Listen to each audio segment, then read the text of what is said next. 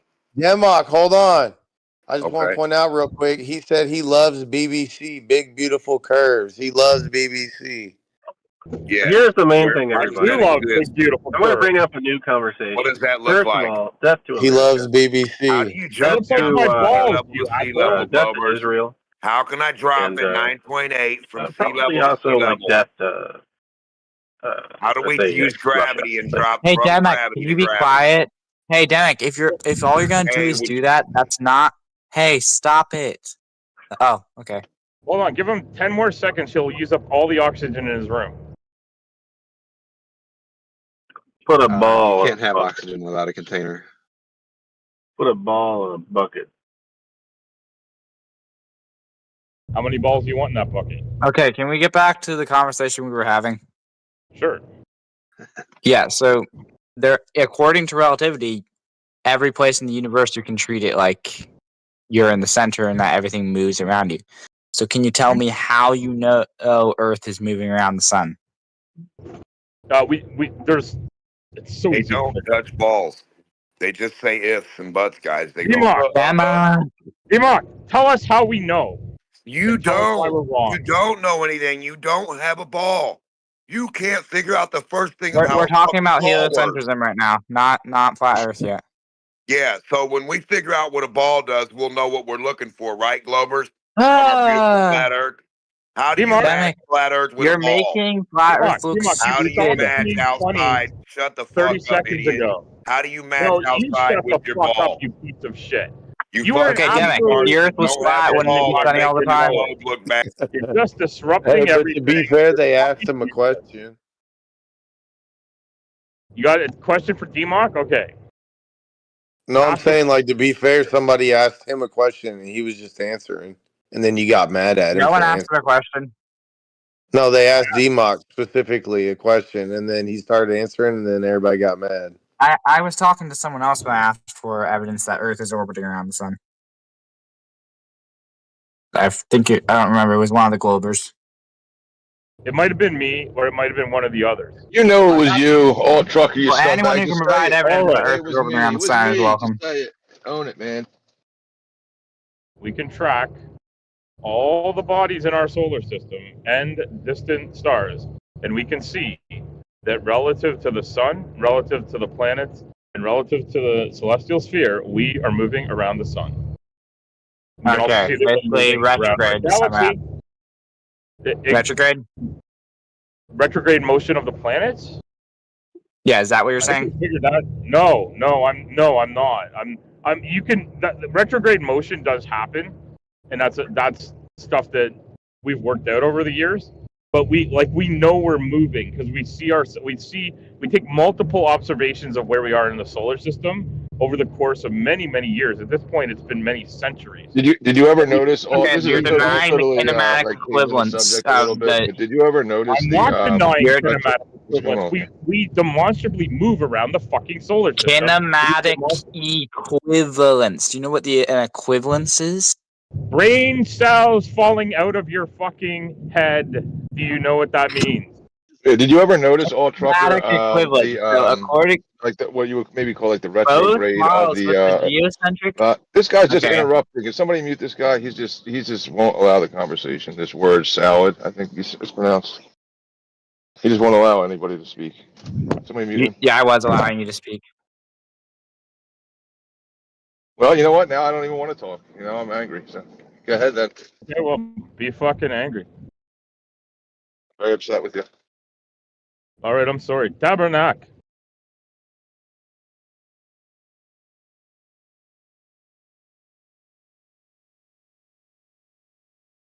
Yeah, the kinematic equivalence says that both models are equally valid in kinematics, where you can observe what they're doing and the way bodies move. Sure. I'm not talking about the forces yet, but by observation alone, you cannot tell what is moving. Both models are kinematically equivalent. That's true. That is true. You could see it that way, but it's also impossible. Like there's a more like Wow, if that was the only thing. If that was the only thing we had to go on, you could just say, well, we'll never fucking know. But we have so many other things that we can observe, and we can observe over a length of time long enough to see that that isn't what's fucking happening. Like what? Like you take observations of where the Earth is, all the other planets in the solar system, our sun, and all of the stars around us in the celestial sphere, and you mark where all of those things are, like night after night after night. Like every night you can see and get good observations. You make notes of where everything is, and then you can see that everything is in motion, including us. But yes, I agree that you could pretend that we're not, and just say all of that stuff moves around us and then does a bunch of weird, freaky shit every once in a while. But we know that's not what happens. Yes, things like that. Things like that would add would add to the evidence that when things like zip around to like another place over a certain period of time, that's evidence that we're in motion as well. Did you actually? That reminds me. Did you ever notice that during a lunar eclipse, what is said to be the moon, or during a solar eclipse, what is said to be the moon, it seems to like kind of stop, and then kind of swerve and exit, or even during a lunar eclipse, does like what you would call like a retrograde during the eclipse. So yeah, retrograde with the planets, I can easily explain it on geocentric model. Okay. Okay. Do you know what the Neo-Tychonian model is? No, and I don't know how it's relevant. Yes, everybody knows it. It has the planets moving around the sun, like all the planets except Earth, while the entire system of the solar system moves around the Earth. Okay. And you get retrograde. Okay, so well, you get it, but like, how do you explain it? How do you explain how some of the wandering stars just like do a fucking hairpin turn every once in a while? That's retrograde, and it can easily be. It can easily be. Drop? Yeah, I can drop a model. No, just fucking tell me about it because I'm driving. Okay, so how does it work on the celestial sphere? Are you trying to provide evidence against flat Earth or geocentrism? I'm trying. I'm not trying to provide evidence. Not you, the other person who said the celestial sphere. That's not trying to provide any evidence. That's a question against it. Yeah, is it against flat Earth or geocentrism? I don't want you guys diverting to flat Earth yet. No, we don't have to talk about a flat Earth because we know that's not fucking possible. Yeah, so why don't we just talk about? Why don't we talk about this like round Earth geocentrism, right? We're talking about geocentrism. I'm just making sure he's not bringing up flat Earth. I think you say include the movement of the celestial sphere in your. I don't care if you want to call it geocentric or heliocentric. The stars aren't a sphere wrapped around the Earth. They are movie, but they. So why are you claiming celestial sphere when that's not what you claim the stars actually are in reality? It appears to be a celestial sphere. It's you have they have to say that because of GPs. They have to say that as an explanation for why the GPs are so fucking close. No, the stars work perfectly fine in the flat Earth model and it's an AE map with North Pole and a South Pole, but there's only one north. You have no idea what I'm saying. You're just trying to celestial. You think somebody's saying they're not even saying that, but that's another conversation. So, when you use retrograde as proof of the heliocentrism, okay? Yeah. It can also, with the Neo-Tychonian model, which has simply the planets moving around the sun and the sun moves around the Earth, you get the exact same results. And in fact, the geocentric model is more viable. Show us. So show us citation, please. That's wrong. Citation, please. I'd like to see that. I also Okay. Well, let's just grant that they're both equally valid. Let's just do equally valid to please you. Okay, they're both equally valid then. Okay, fair enough. Now, how do you explain the mass of the Earth being a large enough mass to hold our sun and all of the solar system's planets in orbit around it? Okay, so first of all, I don't believe in that the sun is like 93 million miles away. But even if it was, and the size it is, do you know what Mach's principle is? It's irrelevant to this, but no, it is. It is very relevant. Lay it on me. Tell me why Mach's principle is going to explain this. And we've measured the distance to the sun so many times; it's not fucking funny. Yeah, so, with radar somehow, even though the sun is a with black body. With lasers, even though the sun is a black body. We've sent probes to it. Oh yeah. Believer. But yeah, anyway, it doesn't matter. So I can. So radiator is important to this conversation. Explain that. Yeah, that's one of the claimed things, and I don't believe in your fairy tales from space. But yeah, even though I did believe in the fairy tales, there are no fairies in space. Yeah, the Mach's principle says. The sun look like? What's the other side of the sun look like? Other side looker. Since you orbit around it and know all this shit, what's the other side look like? Okay, well, yeah. So let's just focus on what let's grant them their distances and sizes. Okay, Mach's principle says that if you have the entire universe rotating around the Earth, it will generate a force that will cause everything to continue in orbit. Okay. The sun sits still in their model. When can we watch the sun? All you would need is just for something to start it moving. Which then you're like, oh, what started it? Yeah, that's the point. No, there's a creator. He started just like what started the Big Bang, according to the globe model. Eventually, you're going to be like, oh, what started that? Yeah, there's a lot of whys. You can go back like forever for why, but we already know what. So why are they the whys are hilariously stop moving like it's supposed to for them in their model. No, eventually you're gonna still be like, what caused this? Okay, so like, what was the beginning of the universe? Oh, it's this. Well, what caused that? We don't know. Thing caused it. What caused that? No, eventually you're gonna come to a point where you're like, I don't know what caused that. Yeah, we do. We always get to an I don't know. There's always so that's the same thing. You just need something to start it. Oh, dude, stop interrupting. Sorry. Can I ask a question? No, not you. Because I feel we got a little.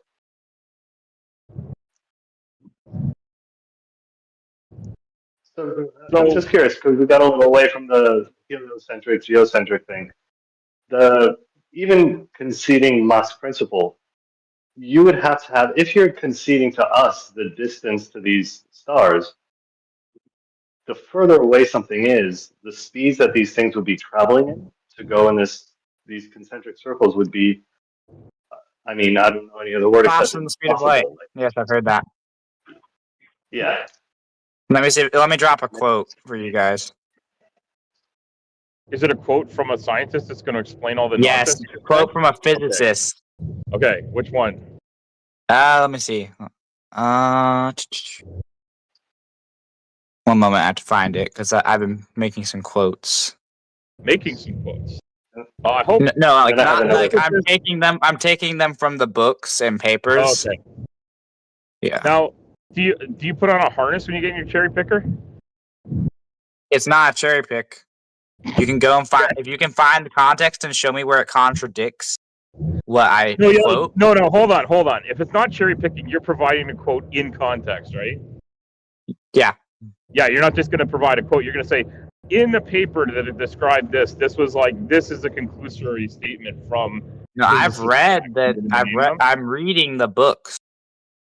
Okay, so if you provide a quote, provide it in context. Like, give us the context, then read us the quote. That sounds awesome. I'd love to hear that. Where is it? You can't remember the physicist, but you're reading his book. That just sounds a little bit of a reach to me. I'm sure you are. Well, some of these people have difficult to pronounce names that are like German or Swedish or Chinese or whatever. Like, I'll give the guy a break on that. He can look up the name and figure out the pronunciation and stuff. Not everybody's named John Smith, right? So true.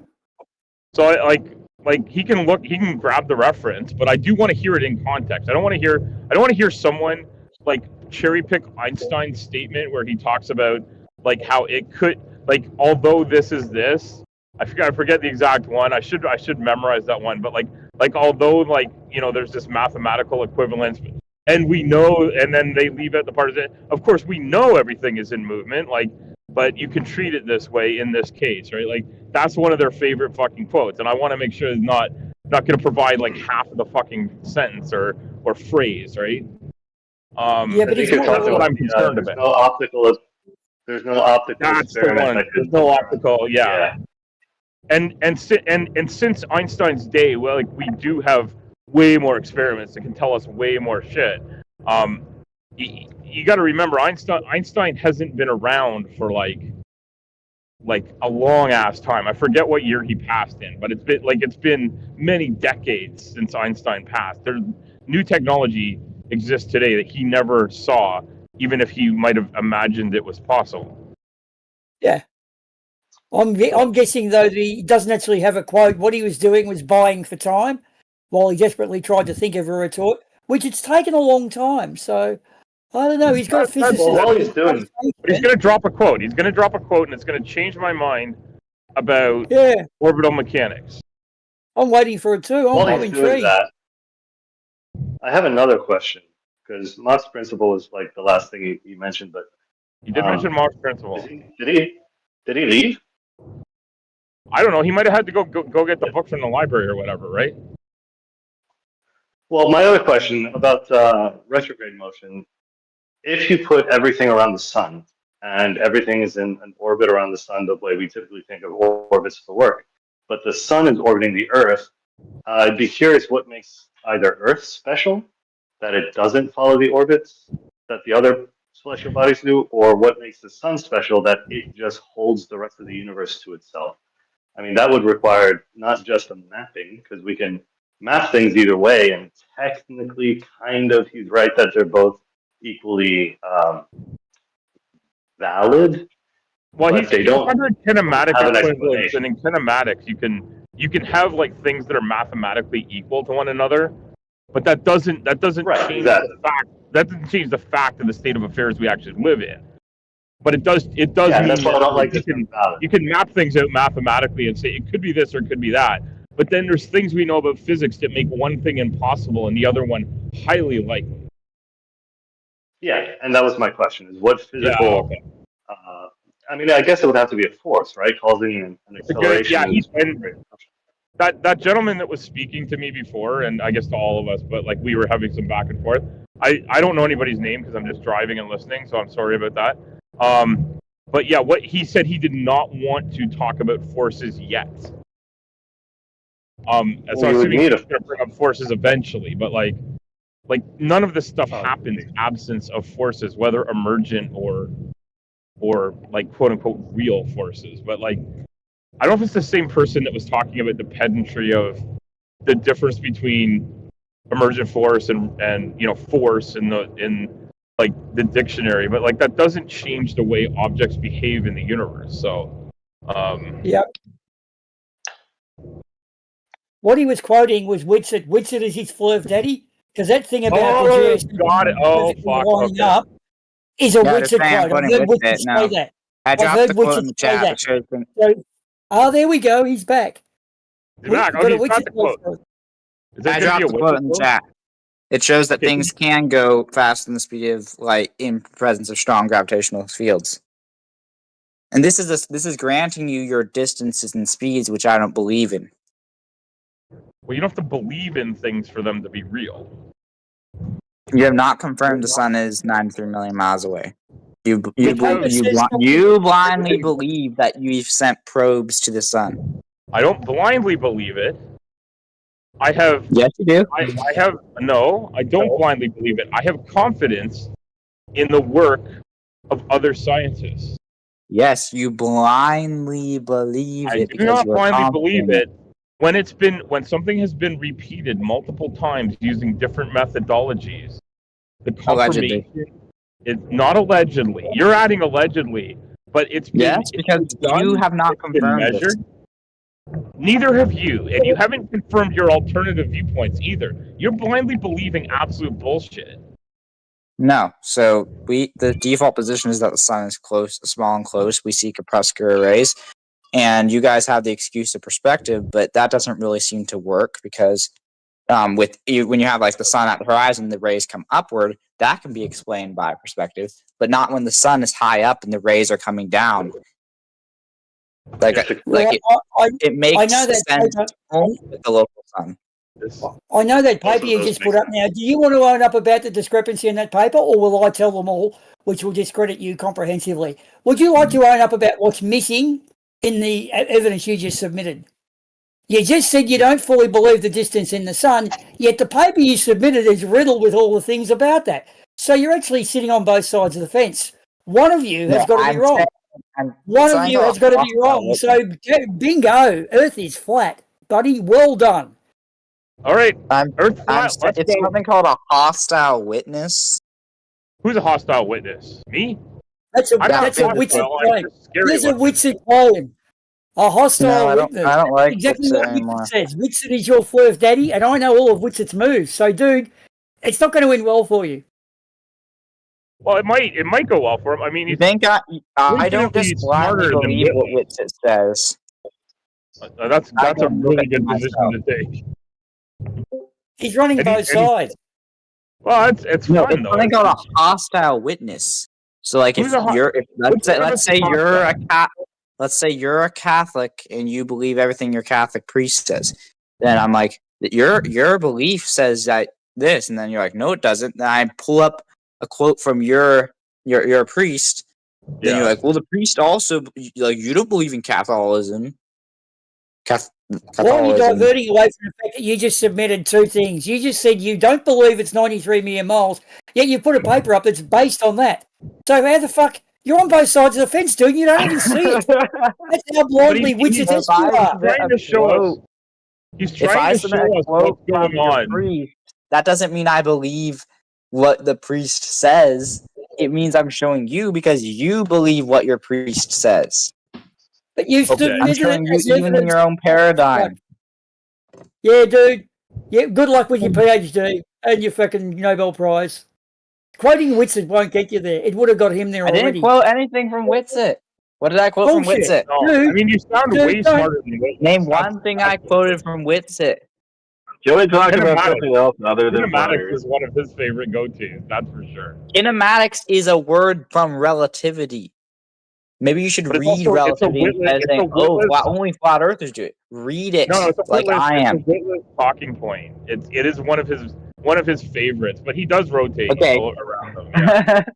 Just because Witsit uses the word doesn't mean that Einstein also doesn't use the word. No, that's fine. You're your own person. You sound way smarter than Witless. So like Einstein. You also have a conversation. So I'll give you you're way ahead of Witless. Yeah, so Einstein was the one who brought up the kinematic equivalence. It wasn't Witsit. Witsit says that because he also has read relativity. I'm not sure how much he knows compared to me, but yeah, that's fine. Yeah, he does. All I'm saying is that quotes out of it. All I'm saying is that both models are equally valid. And I've been reading Einstein's book. They're not equally valid. I've been reading Einstein's book, and he's saying that. Yeah, they're not equally valid. In kinematics, yes, but kinematics is just like mathematical. That's like saying that that two numbers that are the same number are equivalent because they're the same number, even if they represent completely different things. It's not the same thing. And there's other pieces of evidence to add into it. The kinematics doesn't back up a geocentric position. Although it was for about a year and a half ago, Witless was definitely going hard in that direction for globe Earth geocentric. Because I think he's trying to hold on to his religious sycophants, and he's trying to make money, right? Like Witless is in this for the cash. So he keeps on changing position to do that, and that's why sorry, the other gentleman whose name I forget, I know I've talked to them before, was talking about you being like following Witsit's talking points, but it doesn't mean you can't have them on your own or have heard him and looked into it on your own. But the fact that something is mathematically equivalent into whether you use one reference frame or another, that does not actually make one preferential over the other, or allow you to just cherry pick whichever one fits the narrative you want to have. There's other things we need to take into account, and those things, when you take those things into account, it becomes apparent that we are in orbit around the sun. All the other planets in our system are in orbit around the sun. The mass of the sun makes it the most likely thing to be happening, and it's what we witness happening over and over again. And we've been following it for millennia. Okay. So knowing that, we're able to work out what's happening. And so the idea that we have a geocentric solar system and galaxy and universe and all that other stuff that we can witness happening and measure the speed at which things move and where they are relative to us, none of that makes any fucking sense if the Earth is the center of it. Like, that's just a fact. Yeah, so do you concede that by observation alone you cannot prove that Earth is orbiting around the sun? With naked eye observations, just like sitting on the beach somewhere, yeah, I agree. No, not that. By observation alone. Any type of observation. No, I don't say that, because with enough observations you can figure out what's going on. You have to do you disagree with multiple Einstein? Einstein said both models are... Yes, I disagree with Einstein, but Einstein didn't have the benefit of what we have today. Einstein said what he said, and he also wasn't saying what you're saying. He knew for certain that we were orbiting around the sun at that point. Yeah, he said it was by philosophical grounds. No. Yeah, those are his words, but I'll have to try to find where he said that. But I'm sure you can find that and say it out of context, but he knew. I'm not going to say it out of context. If I find it, I'll send it in context. Okay. What do you think he meant by that? That's like your only argument against it. Oh, you're just going to pull it out of context. But yeah, so kinematic equivalence that means both models are equally valid by observation. So if you invoke observation, then to try to prove you're disagreeing with kinematic equivalence. I do disagree with kinematic equivalence. I let you talk for like go ahead. A minute, yeah. So sorry, I lost my train of thought. Let me think. Kinematics. Yeah, you asked me if I disagree. Yeah. Yeah, I was just saying yes, I do disagree with it. Yeah, so you think you know better, smarter than Einstein? You're smarter than all the scientists, I guess. But yeah, so I expect you not say that we think we know better than all the scientists and like that again. But yeah, you don't have to. You shouldn't expect that from relativity. me. I'm extremely, extremely self-confident. Relativity invoked kinematic equivalence to save your model because everything appears to move as if it's around the Earth. Do you know why they said the universe was expanding? Because it's visibly expanding over multiple observations. No, you should read Hubble too. Okay, put that on your bucket list. Okay, so like what Hubble said, like everything appeared to be moving in relation to the Earth. Okay, so because of that, the only way to explain it in a heliocentric model was to say that everything was expanding away from each other at faster than the speed of light. Okay. Yep. Yeah. So everything appeared to move around the Earth, and then they invoked that to explain it away. So not everything appears as if it's a heliocentric model. And then when you guys tried to say, we know the universe is expanding, you couldn't explain how it was expanding, what force was causing it, because you don't have enough energy in the universe. So you have dark energy. Okay, so, and that takes up, I forget the number, but it takes up a great amount of the energy in the universe, and you can't even detect your dark energy. So real quick, just to correct something. Geocentrism doesn't need that. So when you say, the reason they thought the universe was expanded, that's pretty close. Basically, every direction you look at, everything seems to be moving away from us. But to say that it's moving away from the Earth specifically, they don't have the resolution to determine that. So everything is moving away from the galaxy, at the very least. The solar system, perhaps. The Earth, you get too fine a resolution to say it's specifically the Earth. So it's a little bit of an overreach to add that little detail, I would say. So how do you know the attributes of space, and how could you? Fuck me, who keeps on muting this guy? No, how did you conclude like the speed of light and space's size when it keeps expanding? You don't know the volume of space, but yet you act like you know the volume of everything, which is weird. You are weird, Yes, but we love you. I don't. Yeah, it's weird that you guys don't know what a ball does with a pendulum on it. That's the weirdest part of this classroom. We can't learn how balls work. Not allowed in globe physics. What about You How think about this is a two school? balls? No, I have you two I'd can't. balls. like to get You know back to how the two actual balls work? conversation, if that's possible. Or three. Is it possible to have a real conversation with a glober about real stuff? Or they just want to keep Yes. making shit up that can't be demonstrated? Is it ever Hey, wait, possible to can have I a real ask something real physics quick? with a ball? Why can't I put attachments in the chat? Because someone's like, why can't I put attachments in the chat? Why can't ball physics exist, Globers? Why not? Please tell us. No, it can. This is something that I just need someone who's like a moderator or something to answer. So, like, Globers, like, they're posting like a picture in the chat. I'm trying to post something to counteract that, which destroys it, and it's saying I'm not allowed to do that. They don't want you to post truth. They only allow cartoon lies. So, like, if I can't put pictures in the chat, why are they allowed to put them in? Why are they allowed to put stuff on flat Image terms have to be. I need a moderator, not a fellow flat earther. I'm trying to address this guy's question. Shut the fuck up a second. Image firms have to be given. I don't know. Can I do that? Hold on. With the understanding. How do we moderate a sphere? Yeah, I can't find the roles thing. Oh, there it is. Hold on. Can't find any But spheres here's the either. main thing. Flat Earth is really boring to listen to. Boring now. I'm talked to death. Then leave. No, we're going to talk about politics now. Little baby Einstein wants to know what globes do when you spin them with scales on them. They spin with scales on them. Yeah, real Can we ball. get back to the actual conversation, maybe? Yeah, what's your weight like on a stationary You're not going to have a table versus conversation spinning with ball them table? around, man. Yeah, I know. He's muted in practically every server he's in.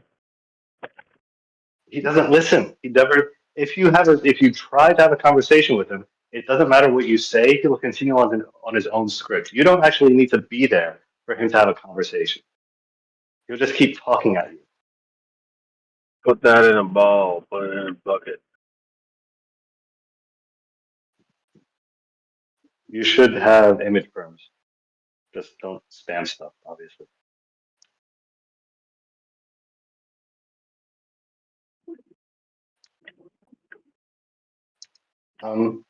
That's not how corpuscular arrays work. Like, we all know why the buildings are photoshopped, right? You ever seen corpuscular array? I mean, you guys hold to the idea that light bends. Have you guys ever seen corpuscular arrays bend? What, like anti-corpuscular arrays? Is that what that is? I mean, they look straight. Yeah, well, here's the difference. They converge downward towards the horizon. When you see corpuscular rays coming out of clouds, most of the time you see them coming down. You can see them coming down away from the horizon. That's the difference. Railroad tracks converge towards the horizon. Corpuscular rays don't converge towards the horizon. So you see my picture, like with the buildings? See the difference between railroad tracks and what the buildings would have to do? Like, see the sun rays, they're coming downward. Railroad tracks converge at the horizon. So you would have to say those buildings would do that in order if they were to fit all of what the sun does. No. So if you go into the city center, right? You go into a big metropolis like New York or California, big skyscrapers, and you look up, you can see the same effect. No, why aren't those buildings doing that?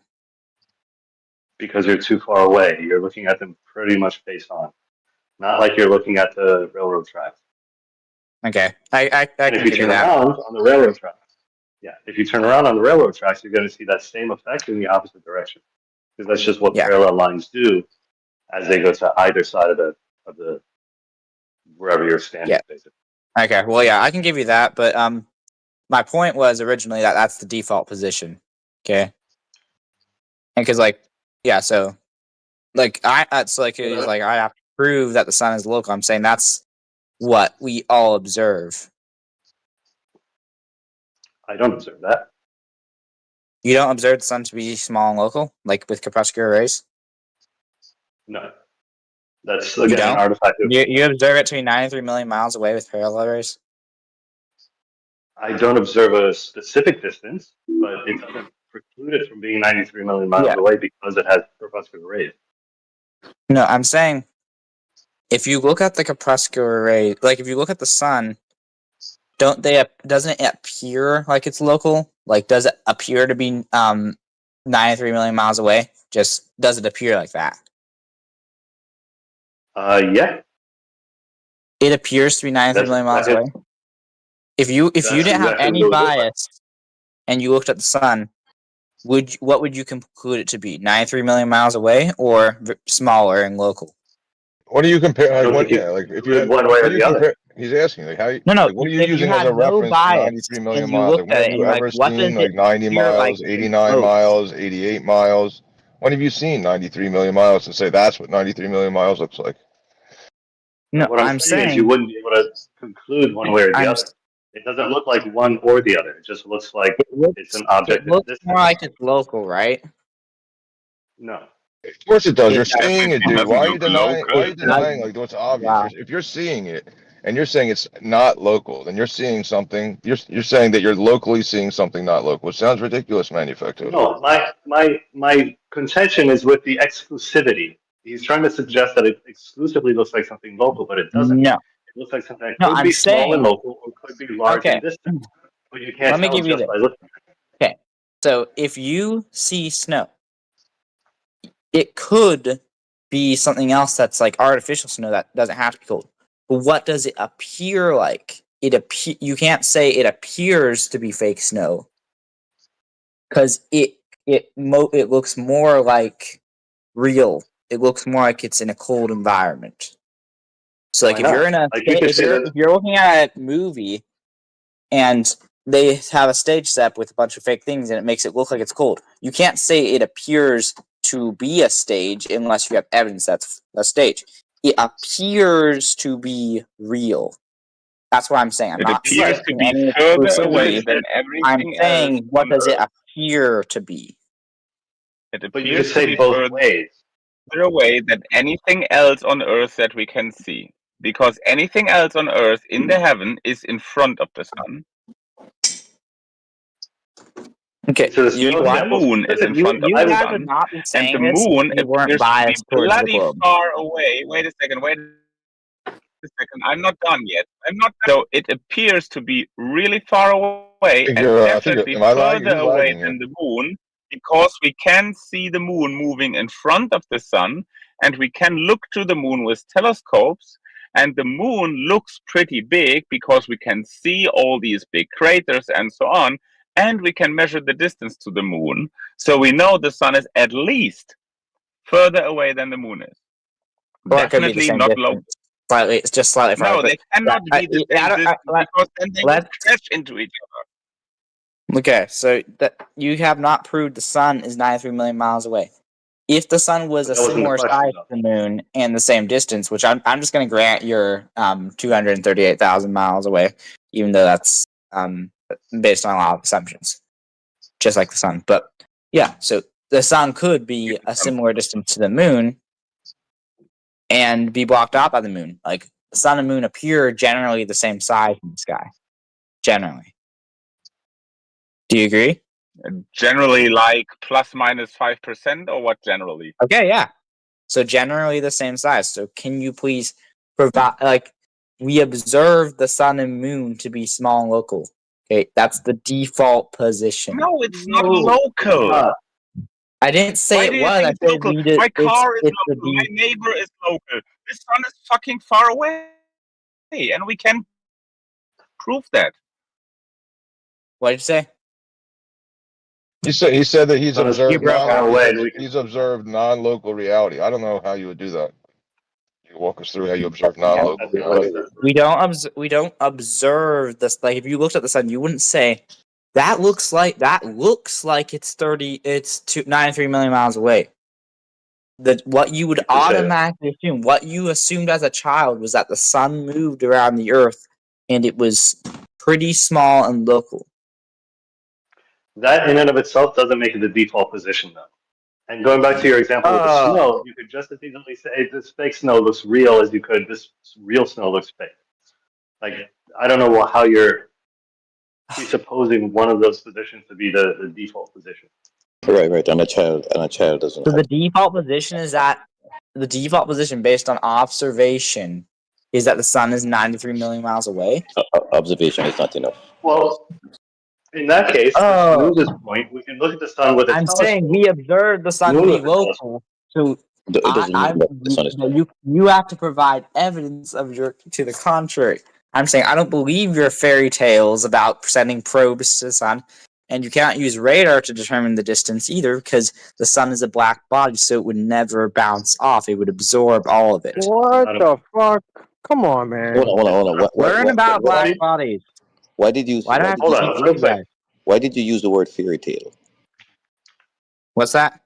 Why did you use the word fairy tale a while ago? What's the word? You have fairy tale. Why did you use the word fairy tale? Fairy tale. Why did you use the word fairy tale? Because it's a fairy tale to me. Okay, then you're gonna have to prove that it is a fairy tale. You just made a claim. No. You just made a claim. I'm gonna post a picture of a unicorn. You have to prove that this unicorn is fake. Yes. You have to you made a claim that it's a fairy tale.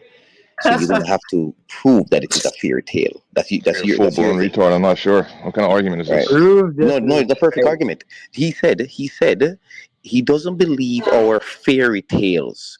So he's making a claim that we're telling him fairy tales. We all hear your backwards reasoning, dude. It's upside down reasoning. Therefore, you are going to have to prove to us that we're telling you. I think what you're saying is fake. You're going to have to prove what I'm saying is fake. That's ridiculous. No, thanks. Prove that these unicorns are fake, otherwise they're real. No, what prove that the bottom one is real is a fake picture. No one's ever seen it. That's easy. No one's ever seen a unicorn in real life. And no one's ever been to space out of this group. This is what you should say. Have any of you been to space?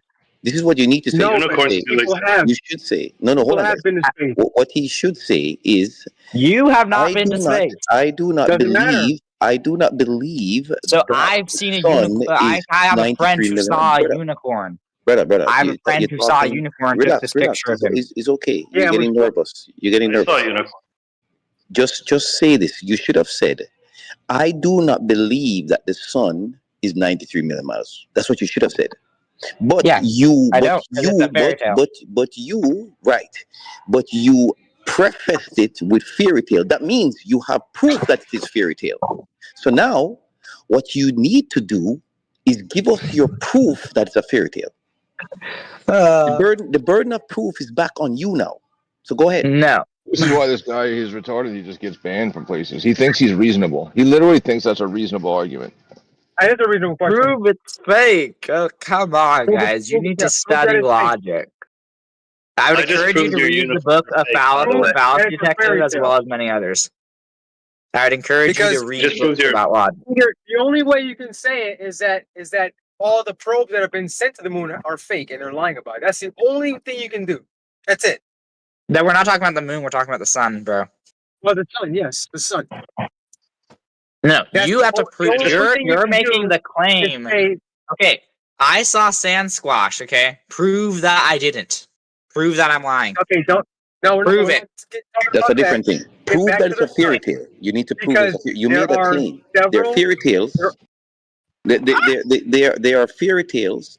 There are non-fiction, right? When you gave an example of the absurdity, he thought that was the only thing that made sense. That's how crazy this dude is. No thanks. You have been destroyed already. So stay in the back seat.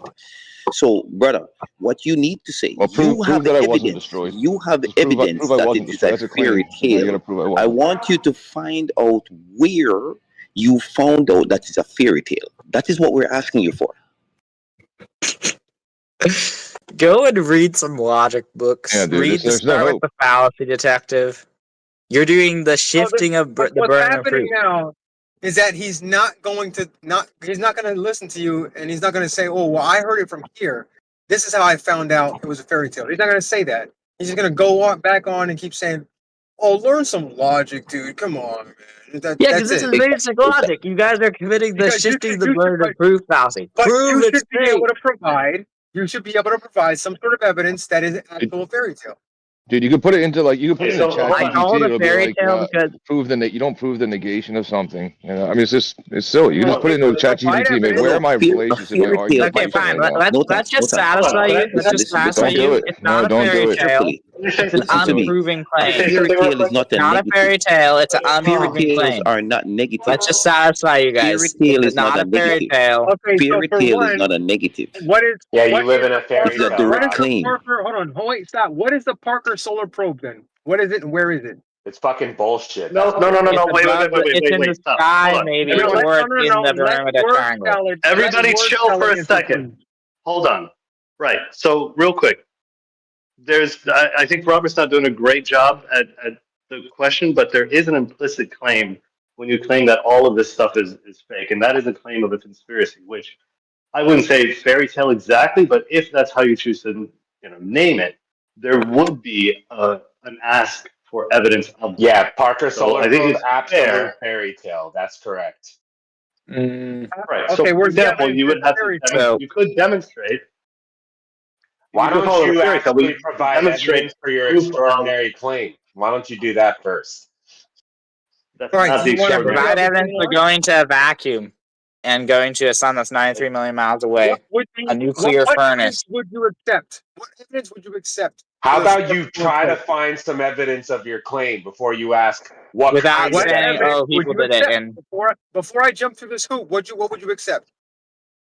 Go Anyone ahead, answer go that ahead, question? jump through the hoop.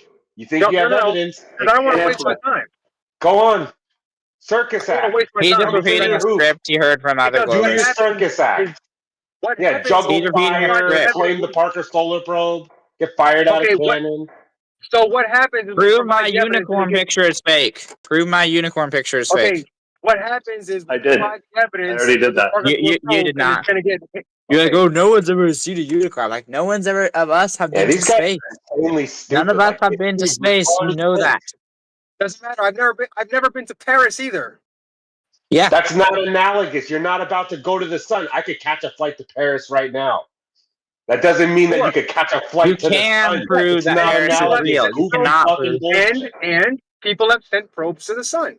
No, they had. Okay, can you please Okay, so provide that's evidence? all you can say is that it's fake. That's the only thing you can do. All you No, can we say is say You have we no don't evidence. believe your fairy tales.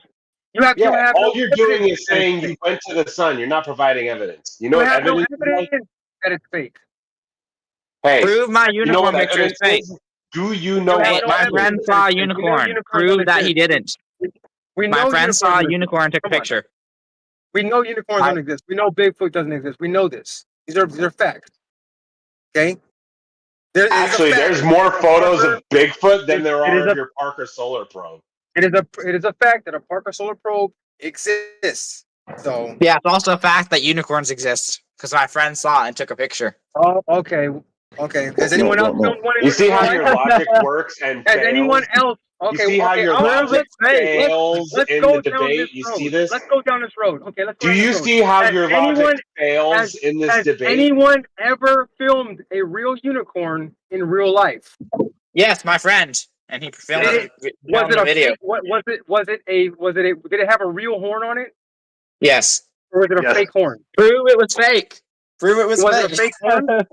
Was it an actual real appendage that was growing out of the unicorn's head? Yes. Look at where this conversation has brought you. You're literally off into La La Land. Okay, so you see where this is going, right? He took pictures of it. Prove it's fake. Okay.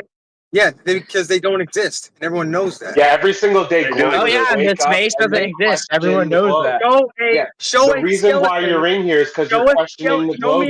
Show me a skeleton of a unicorn. Yeah, where you can't accept the fact that you're so intrigued with the flat Earth. Show me a You're intrigued with skeleton. flat Earth. That's why you wake up every day. Hold on. Show me a skeleton of a unicorn where its horn is still attached. Exactly. My friend saw it and took a picture. And my friend saw it and took a picture. Now prove Can you it's fake. provide a skeleton? Then there would be skeletons of unicorns, right? Every fucking day you wake up and you because when the unicorn dies, the skeleton disappears. Oh, that's the skeleton right. disappears. Oh, when it dies. Okay. The Right, good unicorn job. disappeared. So, the unicorn so, skeleton so, disappeared my within friend, an hour after it so died. my friend saw the probe go to the sun. He saw it go to the sun, or did he just see it and then My friend did. didn't see it? My friend. And He's the one that thousands put the and probe thousands of into the rocket, and he watched the probe get deployed to go to the sun. He saw it thousands go of people up, and then worked he on couldn't see it anymore, and then he Yeah. watched No, the no, no. two little things that and went to the also sun. He observed it. also thousands of people worked on this project. Oh, okay. Let me show you So something. here's the confirmation. Here's a confirmation bias. The confirmation bias is he made a claim. He said to us right now that Look at this. he Look does at this not picture. believe Look at this quote. he does not believe the fairy tale. That means he has confirmed that it is a fairy tale, and that is what In the we're late waiting. That is 1960s, our simulation technology had progressed to the point where it became virtually impossible we are waiting to for your separate the training confirmation. from actual missions. We're waiting for your confirmation that it is indeed a fairy tale. That's what we're waiting for. In the late 1960s, our simulation technology had progressed to the point where it became virtually impossible to separate the training from actual missions. The simulations became full dress rehearsals for the missions down to the smallest detail. The simulation tested out the That's what crews we and do. controllers' responses That's what humans to do. normal and emergency conditions. It Well, checked thank you. out the That's what we exact do. flight path, mission That's what we rules, do. and procedures that the crew Thank and you very controllers much. Thanks for the would use advance. for later flight. Thanks for telling So us the about the simulation advancement. looked. Yes. We're This very is good now. from a controller. We are very good. We are very advanced human beings now. So what we're doing, we're good at simulating the environment that we're going to go in, right? Yeah. So that we Thanks go for playing. there and we don't die. Welcome to Thanks for science. playing. Welcome. So Thanks for it playing. could be a Thanks for simulation and playing. people don't know it, even the people who are Thanks for working with playing. it. It's not that it could be a simulation. It's just that it's just It how could it be a is. simulation and you don't know it. Even the people who work with it could not know it. No. Because The deal is what the are context we of this simulating? quote it was from a NASA controller, and he was talking about how like the people who work in the rooms control the control missions, the simulation and the real missions. Gentlemen, you're talking over each became- other. Gentlemen, please stop. Stop Well, then talking tell over your each other. globey retard friend to shut the One fuck at a up. time, please. We Tell your Rob, one globey at a retard time. friend to shut the fuck up then. Yeah, we celebrate the ability to test thoroughly. Thank you very much. Welcome to science. Thanks for playing. Now, Yeah, welcome to we Rob would every like for single you. day We would questioning like the for Wow, globe. Electric, you just talked over him. So Electric, just relax. He's not going to stop Oh, what? talking. He should I am stop going. I'm talking. so asking other people him. I'm can going to ask respond. him the question. I would like for him to tell us how he confirmed that it is indeed a fairy tale. That's what we're asking. It's a simple question. Okay, so you guys are like, oh, like I know people who worked with them and did this, like, so I'm showing. But you can't answer the question, Even the people who worked in there in the 1960s, that's a long time ago, and our technology has increased significantly. It was impossible to tell the difference between the simulation and the quote-unquote actual missions. So how do you know it's not still a simulation? If you work We simulate cars driving on the road before we put them on the road, so that we can ensure that we can protect our passengers that are in there. Okay, so you can't answer. So no, you haven't answered my question. You haven't answered my question. How do you? I'll answer your question after you concede that you can't tell the difference. How did you confirm that it is a simulation? That it is a fairy tale. How did you confirm my unicorn picture is not answer real? my question. Answer my question. How did you confirm that the probe going around the sun is a fairy tale? That's what we want. How did you confirm that unicorns are a fairy tale? Hold on, Rob. No, they're both going in circles. They've said the same thing like 6 times now. So real quick, you can actually demonstrate that that's not a real unicorn. You can find the person who made that video. I presume we all agree someone probably made that video. If you're media savvy enough, you could probably track them down. You could get them to tell you how it was done. Maybe they have still some leftover props or something from when they did that. You could actually go down that route, just like when video evidence or photographic evidence is brought into court. It's onto the other people to dispute it and show that it's not valid, right? So you could actually do that. And I think So it if is a I valid produce a unicorn picture that you've never seen before, and I'm refusing to tell you anything, and besides, oh, I know it's real, I saw it, I took a picture. that doesn't mean it's real, and you're not you don't have the burden of proof to prove that's fake. Yeah, it is, because no one else has Depends on ever the seen a claim. real unicorn in real life. No, none of you guys have gone to space. Yes, but people have gone to space. So Okay, stop. hold on. Wait, Earth. I got him right now. None of us have been to Siberia. Therefore, Siberia doesn't exist. That's I your logic. already educated you on this. I have a recording of it where you Yes. got utterly embarrassed, Istar. So why are you bringing it up again? Oh, I'm going to bring it up again because you didn't It's destroy on my anybody. channel. I have not been to Siberia. Therefore, Siberia does not exist. That I'd is your recommend, logic. dude, listen, words. I'd recommend just No. don't even talk to this Okay, guy. Like, don't so even respond. listen. He doesn't have like real. This is the third time I've had questions or to educate statements. you on this. Yes, go okay? ahead. Did I invoke just not a real Siberia as proof of anything? Did you invoke fairy tale as proof? You get it? Did I invoke Siberia as proof of anything? You invoke fairy tale. Okay, you can't answer. Yes. So there you go. Yeah, because you're dealing with an I didn't absolute invoke a fucktard. Siberia. If I said Siberia is hot, and then you're Right. like, how do you know Siberia is hot? And then I say, just No, because I have not you, been there does not mean it's hot. You forgot the I question. didn't invoke You forgot the Siberia as question. proof of anything. You You're forgot invoking. the question. You forgot the question. You see? The question is, none of us have been to space. No, the question is, Therefore, why do you none of talk us- about flat Earth none every of us- day? None That's of us. the real none of us- question. None of us have been to Siberia. Because he's That's the obsessed with it. question. Not hot. Not Every not- day, this not- guy not- wakes not up and wants to composition. talk about the shape of the Earth. You think Not it's because he's composition, confident in a globe?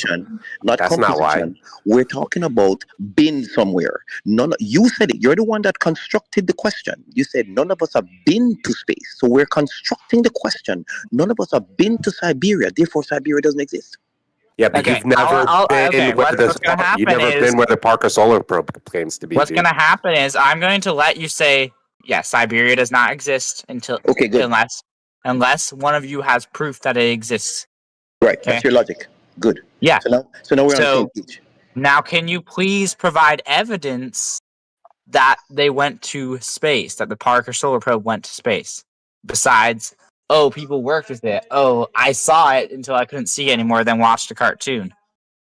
So now you have to concede. My friend has a mom, and my mom. Hold on, no thanks, and my friend exists, and he said he has a mom. No and you thanks. say my friend's No mom doesn't thanks. exist. Let's No do this for thanks. like an No hour, thanks. brother. No Let's do this thanks. for like an hour, No brother. thanks. No thanks. What's the hold up, Yeah. man? How do you know my No mom's thanks. Yeah, friend? My nobody's friend's mom about to doesn't book a exist. flight to where the Parker Solar Probe is. No thanks. That's not Guys, analogous to guys, I'll be claiming back that you in can go half to an hour. Paris or Stop, Siberia. guys. I'll be stop, back in half an hour. See you Rob, guys.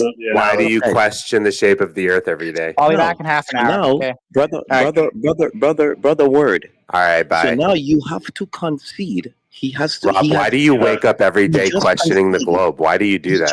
He just conceded that Never his happened logic. if I were Mark. He just He's conceded. derping all over the place. Listen to this Dude, idiot he's fucking derp. retarded, bro. There's got to be a safe place for retards. but I don't know, man. conceded. Somebody got to tuck this glober in good night. He's fucking stupid. He just conceded that his logic doesn't work. Guys, wait a minute. I just want to say this. Dude, Rob, shut up, dude. He just conceded that his logic that Nobody we cares, haven't Rob. been to space doesn't You're work. delusional. You're off on a He stupid just- tangent saying things that he's don't too matter. He just Oh my conceded. god. Let him finish his That's fucking why he point. left. That's why he Nobody left. gives a fuck what he's talking about. He just left. He just I left. do. Because he just conceded. Well, then you're a waste of time. Then you're wasting your time intentionally. You talk for him. Go ahead, manufacturer. You take his spot. He just conceded, This guy's a broken record right now, and Manufactone was like, "I want to hear the broken It's a record." broken record because you keep. Well, you're making him a broken record because you keep interrupting him. No, the flat Earth makes you a broken record. Every day you come here, say the same stupid shit, and it's because you think the Earth is flat, and you're pretending like you think it's a globe. I was about to say that I was about to engage with him with, but you won't let the conversation actually. Oh, you want a circle jerk? Oh, poor little globe. He wants to circle jerk with the retard. Can somebody mute electric, please? Because this is an important turning point. No, nothing you're saying is important. What is important is why you occupy the space to discuss the shape of the Earth every day. But he's not going to let you talk. So now you can talk. Go ahead, Robert. Right. So he just conceded that his logic of saying, right, that because we haven't been somewhere, it doesn't exist. Because This guy is we so apply the boring. same logic on Siberia. And he just conceded, he switched. He had to now move the conversation forward. But before we move the conversation forward, we have to hear it from his I'm mouth surprised you even that picked up his on that logic he just is wanted to move flawed. past you. He I'm needs to surprised that you concede even on that. realize that. You understand me? So the next time he comes back, guys, you need to say, brother, your logic that we haven't been there is flawed, right? Okay, You need to so concede on that I first before disagree. you say another word. That's what we need to do to him. Oh, he left. All the Right, flat so earthers I left. disagree. Just the two that were muted. So I think he didn't actually concede, and I think that was maybe a failure in how the conversation was laid out. I think there was a moment there where the metaphor could have been, the parallel could have been driven home, in that we can demonstrate space in the same robustness that he can prove Siberia exists. I think that specifically had to be tied back together, and I think that's where that kind of fell apart at the end. Exactly. There was a full of tangents feeling out, but Well said, brother. I like that. Yeah, I think they both left. All of them left. they did.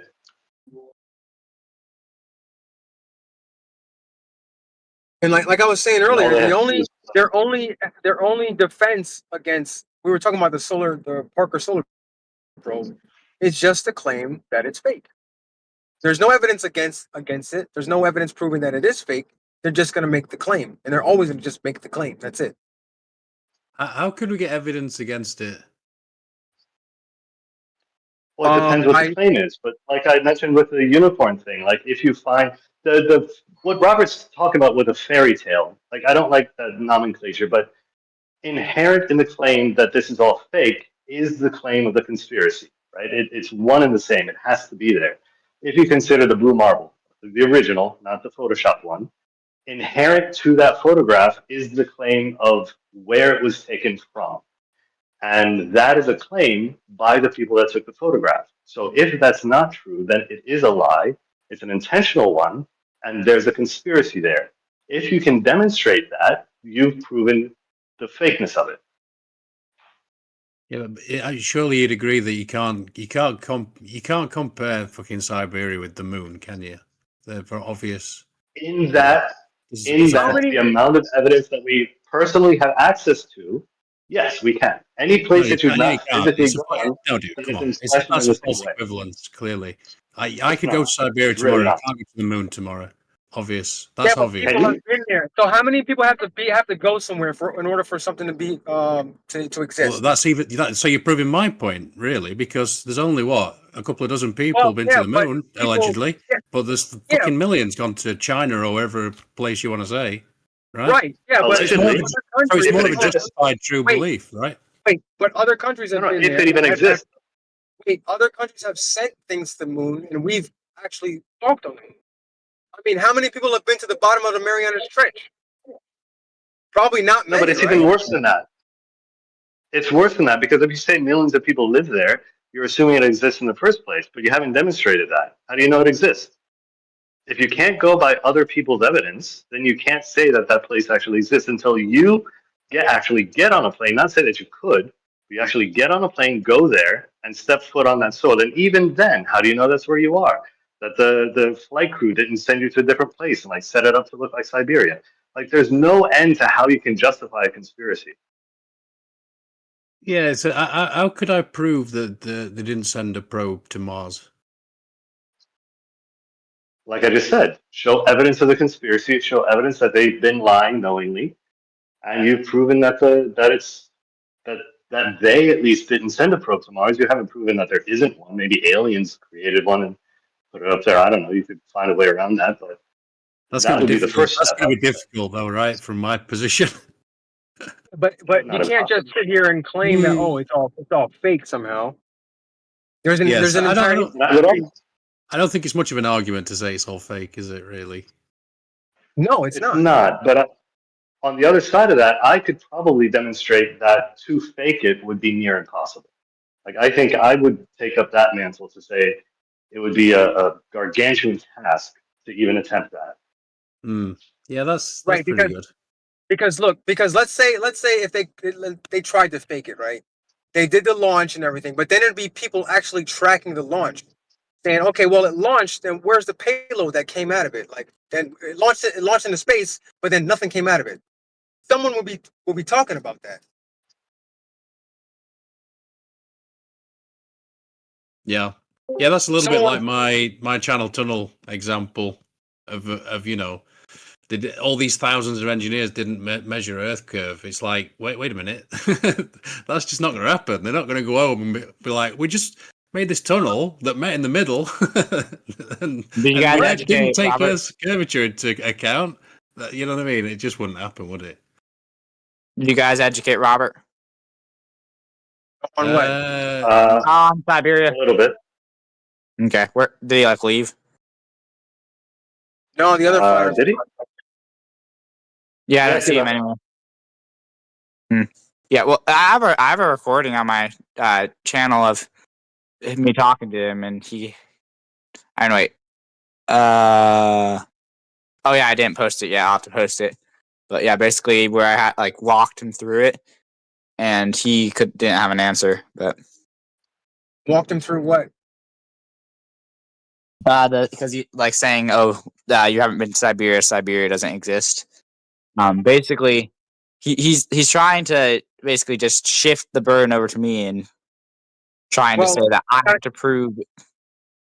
What? Well, how many people have to go somewhere in order for it to exist?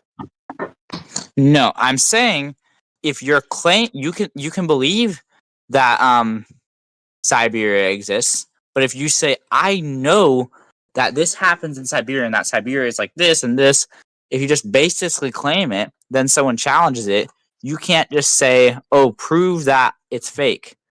You have the burden of proof. Okay. Even for things like Siberia.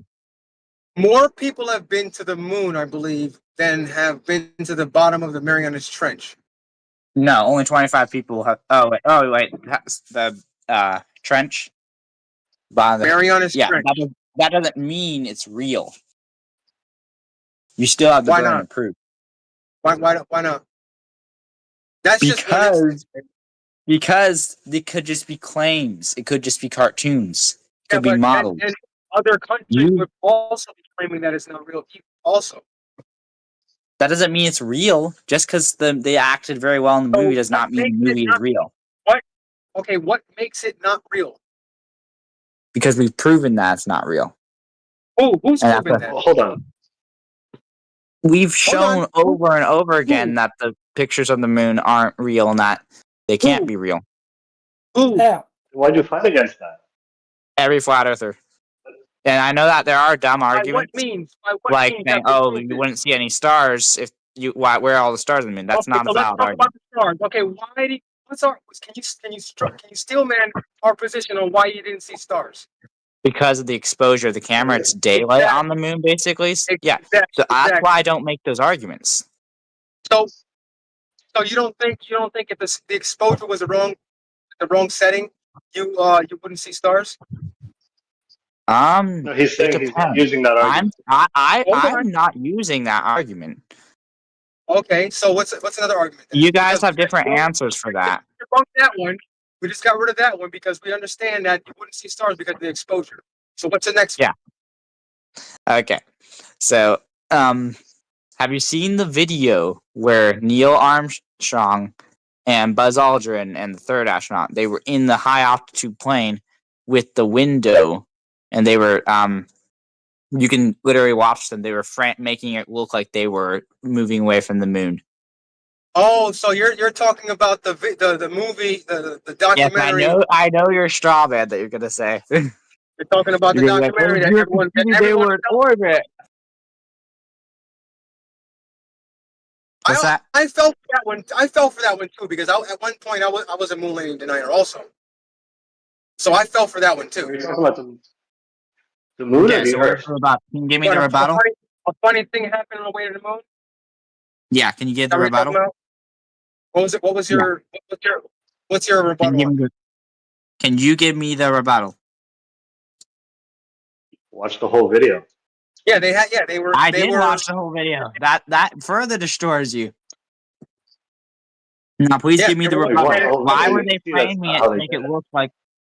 Why were they making it look like they were moving away from Earth, even though they were clearly just in a high altitude point? They said the camera, like in the video, they said the camera. We have a camera at the back of the window, but you can clearly see that one of the astronauts, goes in between it. Can you give me the rebuttal? Because all your rebuttals have been like garbage. They're just strawmans. They actually show the window. They actually zoom out. You can see the whole thing. You can see it wasn't just a piece of cardboard. Yeah, it wasn't. Yeah. I don't know why. I don't know why you were convinced by that documentary. I was convinced. That was so obviously fake. Where's your rebuttal? Until I learned about the what was it retroreflectors. I was convinced by that also, but then I Can realized, you oh wait, please rebut it? there's retroreflectors on the moon. You didn't rebut it. How did the Can retroreflectors you not get there? divert away? Stop diverting. They were looking at Maybe you missed it. I said the camera. What did he say? Yeah. When you watch the whole video, the original video, they show the whole inside of the cabin. You can see where the camera set up. You can see it wasn't just a piece of cardboard. The reflection, the thing you say you see an astronaut get in the middle of the two, that's a reflection of the guy behind the camera. What? No. So the camera, they claimed in like the cutout piece of footage, they said that they had only one camera and it was pressed against the back of the window looking towards Earth. So how did the astronaut's arm get in between it? How do you know it was his arm? Well, you can see not a him. reflection. Did they tell you it was his arm? A reflection blocks out the Earth. How did you know it was his arm? Well, you can see it. I'd have to watch the video again to show you. because the person in the video said it was his arm. No. So how did you know what is going in between it? If the camera is pressed against the back of the window. I don't know. I don't know. Yeah. Which one was it? So how do you know it was his arm? Remember which mission don't that know. was?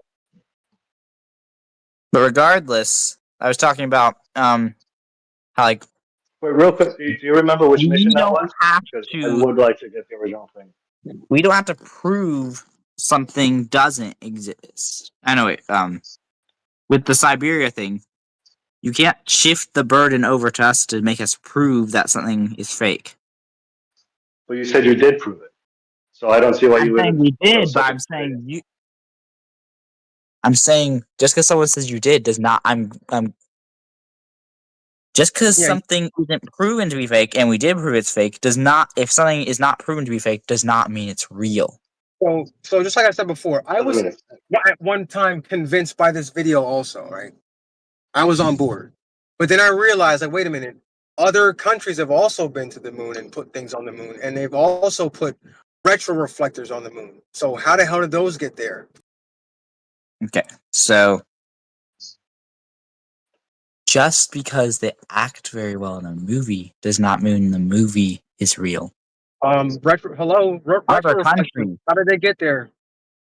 Well, how do you know you're bouncing them off of retroreflectors and not just off the moon? And it wouldn't bounce off. Why?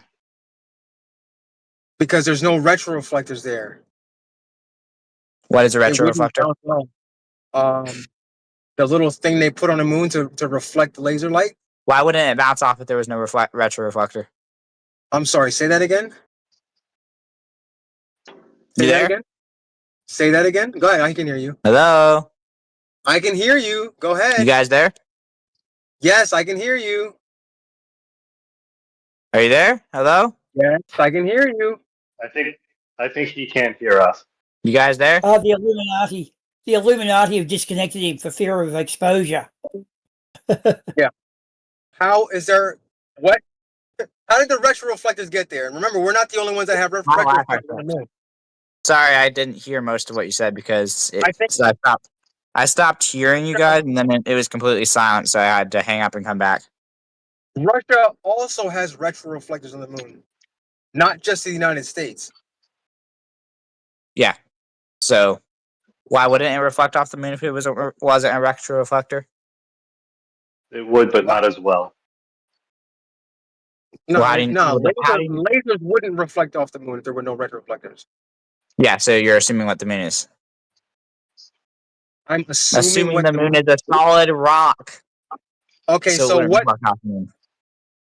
So what would it be? What else would it be then? If it's not a solid rock. So you're just This gonna is just claim one big nah. ignorance. You're gonna claim ignorance? Yeah. I'm Well, you won't claiming claim the claims of exclusivity. Just claim I don't know what the moon is. Assuming. Yeah, because I can't verify it myself. Can't personally verify. You know, you can also see the landing sites with the telescope. No, not by the telescope. With the because of the LRO. The LRO took pictures of that the landing. allegedly orbits the moon. That could also be a cartoon. So your immediate response is that it's fake, right? No, I'm not saying it's not fake. I'm saying you have to prove it's real. How? I have to prove that it's real. So yes. therefore, you think it's fake, you right? have to prove my unicorn picture is fake. If I put a unicorn picture that you've never seen before, and I will keep insisting it's real. And we just went down that. We just went down that road. And you right? guys lost. I said, in order to It's easy to prove. It's easy to prove that unicorns are fake because you just ask someone or find a skeleton of a unicorn with its horns still attached. They don't exist. Because unicorns disintegrate after like one day. Oh, okay, so you just made that up, right? Yeah, just like your side makes up things. Exactly. Lunar reconnaissance orbiter, right? So is the lunar reconnaissance orbiter real? Yeah, I know, probably not. Is it real? Yes or no? No. Okay, so therefore you think it's fake? Yeah. Okay, so prove it's real. You can't ask me to prove it's fake. Prove it's real. Yeah, I can pull up videos of it being launched. Yeah, that doesn't mean that it is doing what you say it is doing. Many documents of them working on it before it was launched. That doesn't mean it's doing what you claim it's real, doing. Right? So what are the documents? What do they exist for? Why do they exist? You act very well in the movie. That means the movie's real. Why do the documents of this probe exist? So that you can say that. About it? So that you can say that. So that you can say that. So that you can say, lying about it. Yeah. I'm saying prove it's real. Yeah, if I make documents for an expedition where I find unicorns, and you're like, well, what's the use of these documents? To help make the acting seem more real. What would be the purpose of them doing all of this stuff just to fake it? What would be the purpose? So that you can say it. Yeah. That's not an argument. This is a really weak argument. Just to claim things are fake, that's kind of weak. Yeah, it is. No, you don't win arguments by just claiming. Just to claim my unicorn picture is fake. That's kind of weak. That's kind of weak to claim that if I put a unicorn picture, that means it's kind of weak to claim it's fake. Prove it's fake. Are really disproved easily. They don't exist. Skeletons don't exist. Videos. Hold on. Videos of actual unicorns don't exist. Like we be seeing them all the time, right? People would own them. They'd be in zoos, right? We'd have studies on unicorns. They don't exist. So that's easy. No, it's not. On the other hand, hold on. On the other hand, I can look up tons and tons of information on the Parker Solar Probe, how it was designed, when it was launched, all the pictures it took of the moon. Like that's easy. That's easy. Just because the government didn't do something does not, and just because Google didn't push it, does not mean that it is. We can move on. You lost this argument. We can move on. Wow. I'm gonna go back actually. We were talking about. Hold on. We were talking about there were more people on the moon than the Marianas Trench, and you didn't contest that. In fact, you kind of used that to say there were few people on the moon, so it doesn't hold a lot of validity. There were 25 people that went to the moon. 25 people. Sure. How confident are you? How confident are you that the Marianas Trench exists? Are you equally dubious, or do you accept that one? Well, I don't see a reason why they would fake it. And if there was a reason that they would fake it and someone brought up evidence that it was fake, then I would probably say it was fake. Okay. So you do need evidence that it was fake to doubt it. No, I'm saying I don't. Positive proof that it's not fake. No, if I'm claiming, if you claim something, okay, you guys don't understand basic things. Okay. Yeah, we don't. So I'm trying to test your consistency. Because thus far you've been arguing you had to prove that it's real, but you don't seem to use that as a standard for Mariana's Trench. Yeah. Right. I'm asking why the double standard? Okay. If there was a reason that I thought they were fake, I have no reason to believe it was fake. Okay. But if someone believed it was fake, I can't say prove it's fake. If someone said it's fake, I wouldn't say prove it's fake. Otherwise, it's real. Well, not prove it's fake, but you would need to hear a good reason why it might be fake, right? In order for me to believe it, but that doesn't mean that it is real unless you prove it's fake. Right, but I'm just saying, if I believe that space is real, right, and I've not heard good evidence that it's not real, right, that's what I would have to see. Your claim is justified. If you want to believe it's real, you're fine to do that, but you cannot attack me and say prove it's fake. You're just trolling anyway. I think you just said the same thing, didn't you? You'd have to see good reason why it's fake. He's trolling. No, I'm saying in order for me to believe it, I would personally want to hear evidence. But I cannot say it is real unless I cannot say prove it's fake. I don't think I think that no one was talking about proof. I think they were just talking about evidence. You have to prove. You cannot say prove something is fake, otherwise it's real. That's what you guys are saying.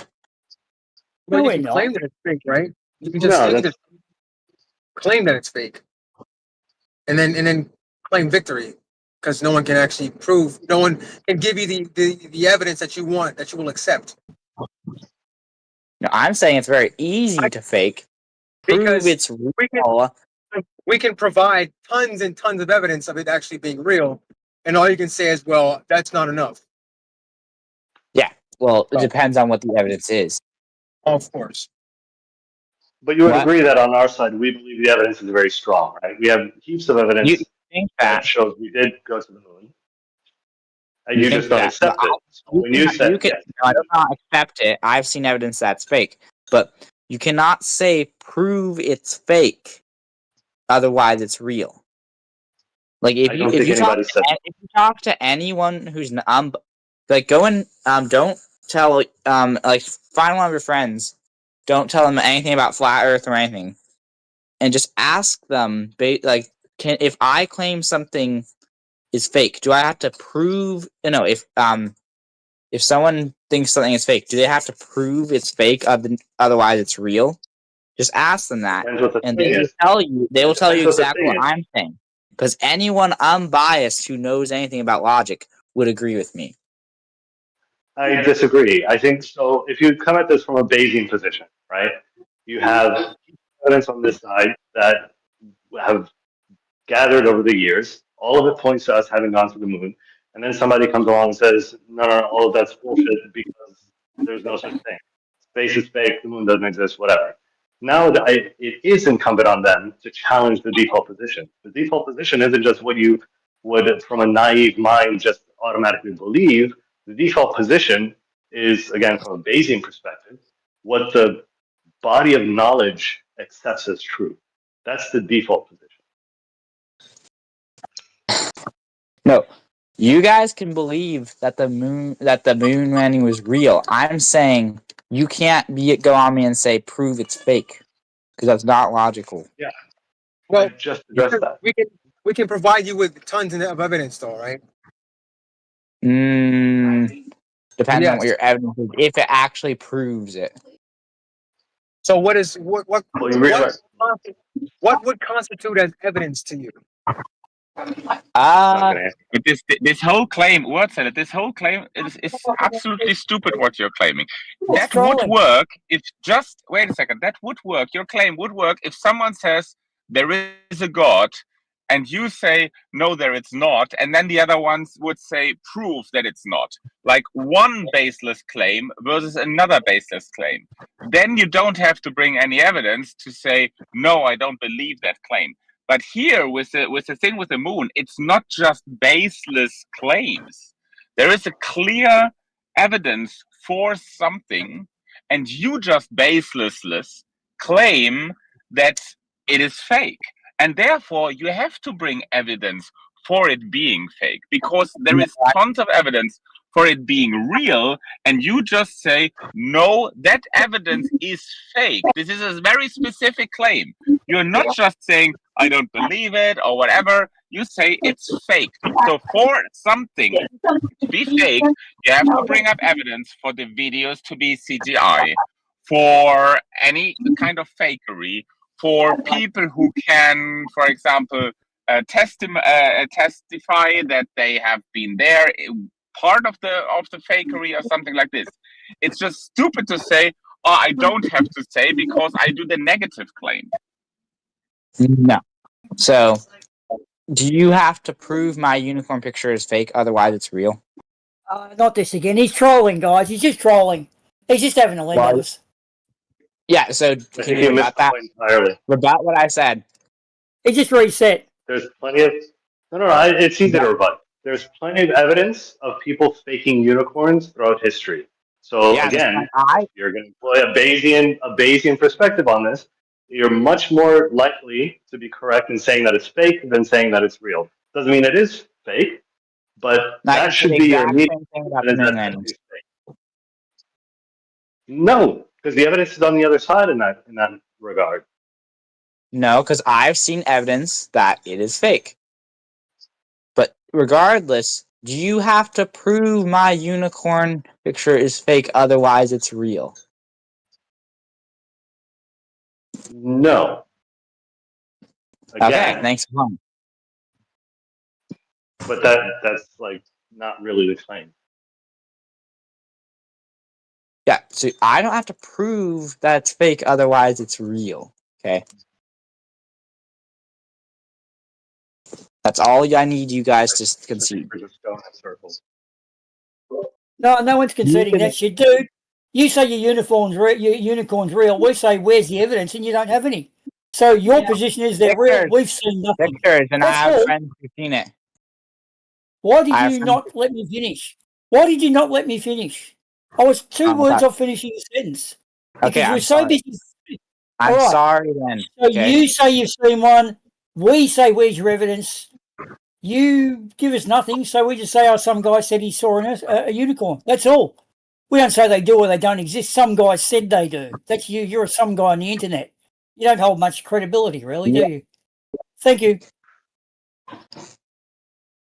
Some guy said, but yeah, NASA is just some guy who I don't trust because I've seen that they fake things often. But do they? Regardless, the point is you don't have to what do they say? You don't have to prove something's fake, otherwise it's real. The only thing I disagree that I agree with there is that otherwise it's real, and nobody said that. Like this has been addressed. You are saying I have to prove it's fake, otherwise it's real. You're saying prove it's fake. No, otherwise it's much more likely to be real, given everything that we know thus far. But a unicorn is much more likely to be real because you can't prove it's fake. You can't prove a negative. But no, actually, you can prove it. Fakery is not a negative claim. You can't prove a negative. Yeah, but fakery is not a negative claim. That's a positive claim of fraud. You can. Okay, if you claim my unicorn picture is fake, that's a positive claim. You have to prove it's fake. I think I could do that. Claiming something to be fake is a positive claim. Yes, and so if you claim my unicorn picture is fake, that's also a positive claim. Claiming something does not exist can be falsified by bringing evidence for an existence.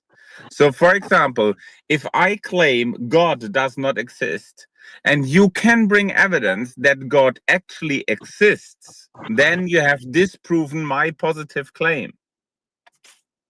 And claiming that the moon landing is fake needs to bring any evidence for the fakery, while there is tons of evidence for its being real. Pictures and testimonies. That's basically it. Videos, pictures, stones brought back to Earth. Yeah, that was proven to be petrified wood. No, there was one sample was petrified wood that some douchebag mixed up in his drawer, and that's it. I have seen a moonstone. I have seen the moonstone with my own eyes, and it's definitely not petrified wood. Yeah, and then another moon rock that was going to be investigated to see if it was petrified wood, it disappeared suddenly. Rubbish, it did not. Hey, you're making shit up. Are those the only two examples of moon rocks?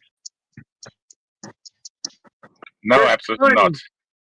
There's plenty of different places that have the samples of moon rocks. One sold for $2 million. One sold for $2 million a couple of weeks ago for a private collector. A bit of moon rock. What differentiates them from any other rock? I mean, what are they? How they formed? How are they formed? What's different about them? So I think if you look at them under a microscope, you can tell like by the way they're formed. I can't give you exactly, but it's something how the molecules are aligned or something like that. For example, the lack of oxidization, for example. You can tell it's not an Earth rock, is what you're saying. It couldn't be anything from Earth. Absolutely. It's got, I think it has the same minerals, but it's the way they're arranged or something like that. Could they create such a thing on Earth with an artificial environment? They couldn't create something like that on Earth? No. Wow. Okay. Catch up to technology.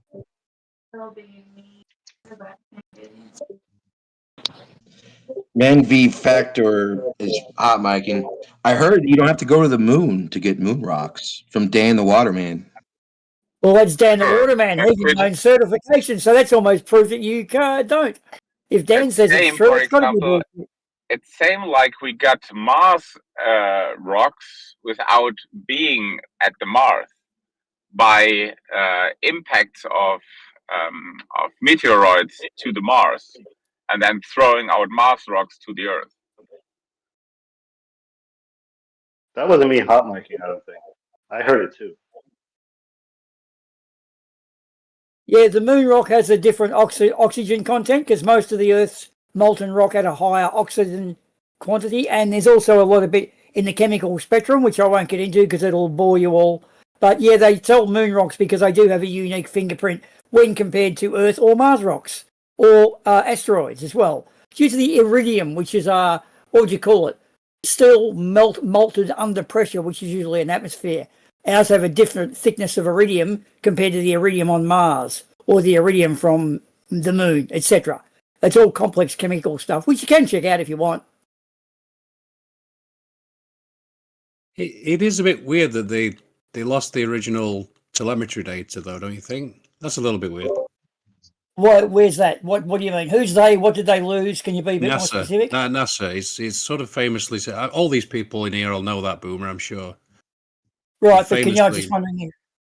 Yeah, you can type that in. You can type that in. It'll tell you that. People make mistakes. You realise that, like not every truck driver. Sure. Truck But driver's an accident. is it?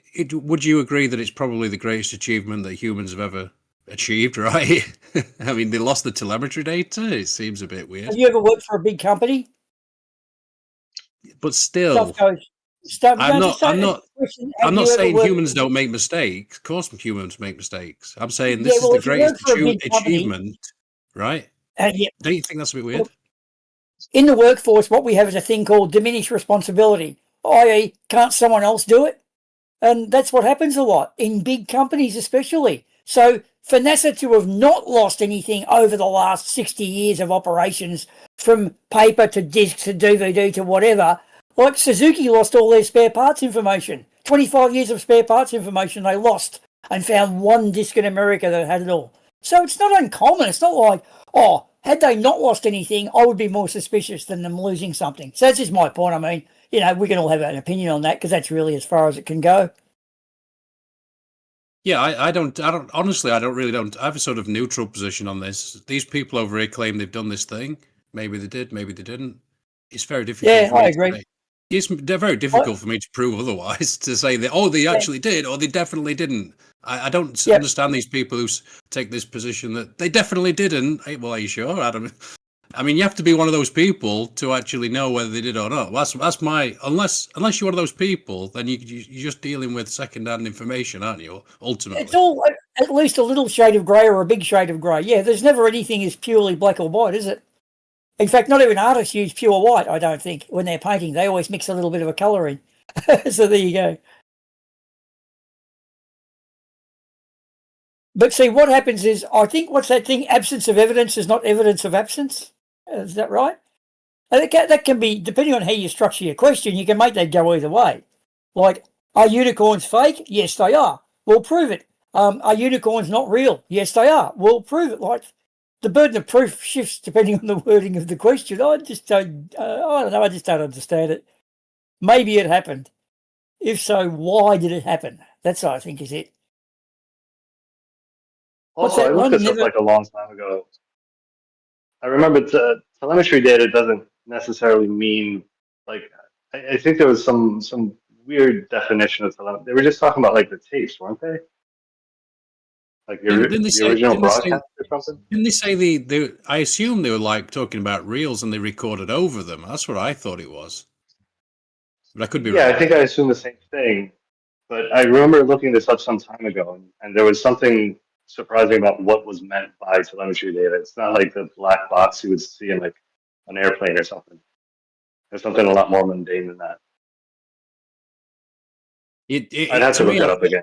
I don't know too much about it myself, so I shouldn't make any claims. But to me, I'd think that, oh, here's this is the Apollo room over here. This is where we keep everything. It's very sacred, but obviously not. But in England, but I think like Uma said. Sorry, go ahead. I was going to say, but in England, they've got a whole room dedicated to English cricket at Lord's, and there's probably at the Maritime Museum everything dedicated to Admiral Nelson's Battle of Trafalgar, and there'll be cannonballs and cannons and everything like that. People don't go in there saying that's not a real cannonball. Admiral Nelson was fake. Like, well, there might be a couple, but it seems funny that the moon landing attracts that. Yeah, sorry, Trucker, you go now. We actually do document everything quite well, really, now I think about it, because I remember a story Jay Leno told about the movies, basically. They need, we need to, remember that movie with, fucking hell, I always forget that guy's name. Gladiator, he's your countryman, isn't he, Boomer? Russell Crowe. Russell Crowe, yeah. They talked about, he made that film on the ship, I forget the name of it, but... Oh, Master and Commander. Yeah, man, they needed all they had all the exact wardrobe, and it was the very wardrobe that the people they were depicting had. They had all the actually, I remember Russell Crowe saying that during the promo of the movie that we've gone out of our way to make sure this is historically accurate. When I watched the movie, I firstly noticed they were playing cricket overarm. Wrong. They also did a refurb at sea. Wrong. They also had cannons backed up facing downwards in the captain's mess. Wrong again. So 3 historically accurate wrongs in a movie they claim to have been historically accurate. Master and Commander is just a fun adventure. It would have been boring otherwise. You'd be throwing bodies off full with vitamin C deficiency every day. Yeah, but they could get the wardrobe historically accurate because we still got that. We still got it. Yeah, they can do that because they're painted and pretty accurately. Yeah, you can copy that. I don't know if they'd actually let you wear the proper ones, though, would they? No, I'm not saying they let them wear the proper ones. I'm just saying we still have it, though. That's the point. Like, you guys don't let us have the ashes. We just get the urn. The actual ashes stay put in Lord's or the Oval's museum. Could you imagine what the urn would look like if it had 100 sweaty cricketers kissing it every time they won it? Ew, yuck. I'm just thinking of something again from the... sorry, if somebody's got something better to say, please do. Well, I'm just thinking of an episode of remember those guys who used to do the science thing, the one with the blonde hair and the glasses, and then they had the bald guy, right? The Americans, they used to do that science show where they'd be like, Mythbusters. Mythbusters, right? Well, the blonde guy, I think his name's Adam, I can't remember, but the blonde guy, Adam Savage. he made something for one of the British museums that held something quite sacred inside, some ancient object. Because I remember he went to see it and he went, "Wow, this is how you store this thing? Like, let me make you a proper box for it." It's quite a good episode, actually. I think that's on his YouTube channel. Well, they're in a race right now to get all the stuff they've got written in the old documents from 200 years ago, because the acid in the paper is going to turn them into dust in another 50 years' time. So they're desperately trying to get it out and translate it all. But I don't know what records they are, but there's a lot of English records they're losing. The stuff that survived the Great Fire of London, actually, and the Blitz as well. He's quite good for he likes armor. He likes all ancient armor and stuff like that. So it's good to watch, just to look at all that armor. Because it's fascinating, isn't it? All that stuff, how it evolved over time.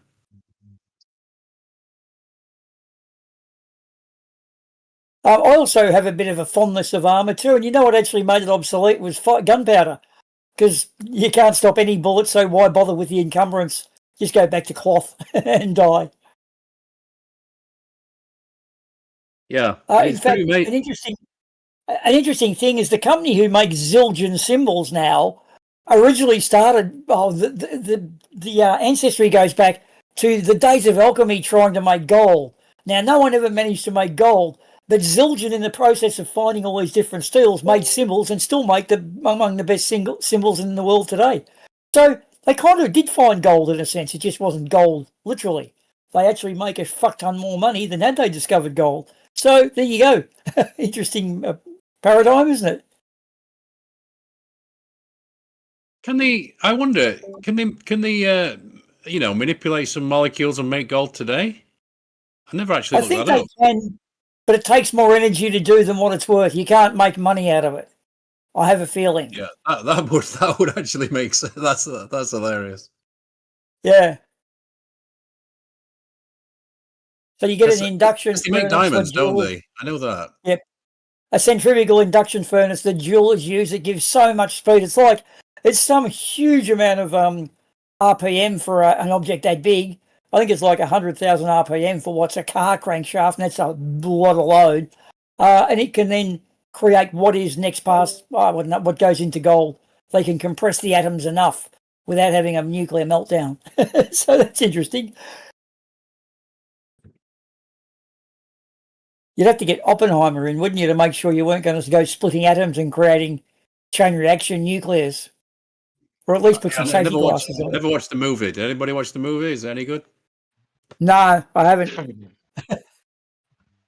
But as far as gold, it's very, very difficult to make gold. I don't think that's actually been done, because gold is like a base element. Yeah. I think you might be able if you had like a large enough particle collider or something, but I don't think it would make more than like an atom or two at a time. Yeah, it took them a couple of years to make the atoms to put into the Fat Boy bomber, I think. They had to scrape off a particular type of atom, and how they tell that, I've got no fucking idea. But yeah, I think you're right. With marbles in a jar. That's how they did it in the movie. They used marbles in a jar. They were racing against the Germans, and when the jar filled up with marbles, they had enough. I don't know if they went into the specifics of how they did it, but I mean, I know how you enrich uranium. Wait, were those uranium or fuck? What do they use? Yeah, but they needed uranium-236 or something. That occurs 1 every 100 uraniums. So you got to have the 235s and keep separating them, or something along those lines. You had to keep separating them until you got the right one. Yeah. But then there was the plutonium one that was easier and faster to make, but wasn't as powerful, I think, because they had the tall boy and fat boy or whatever it was, or the two. Yeah, plutonium. That's the other one. Because after I watched, have you guys seen Chernobyl, the series? No, that'd be interesting. Good show, absolutely worth a watch. But after I watched that, I went on this deep dive on like nuclear energy and nuclear power plants and nuclear everything in general. And that was interesting. I think like 5% enrichment is enough to run a power plant, but for like a nuclear bomb, you need like 60, 70, 80% enrichment. That's a lot more difficult, which is why the whole, well, we won't get into the whole Iran thing. Anyway, yeah, here's a watch if you haven't seen it. Good to watch.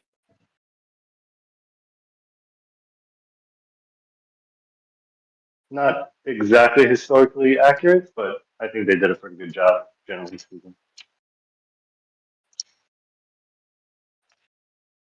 Well, if you're unfortunate enough to watch reality TV, it's pretty boring. They have to make movies to make it exciting. Otherwise, it's just kind of... Yeah, I always thought, why don't they make movies educational, like sneak a historical narrative in? And George Lucas said he made Star Wars, the first one, like Vietnam. And I just cannot see the similarity. And so when people talk... Yeah, go on. I heard Andrew Wilson that recently say he was he was up for having a debate with somebody and showing that the Empire were the good guys.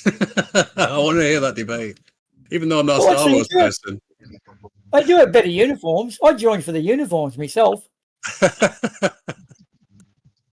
had a world history.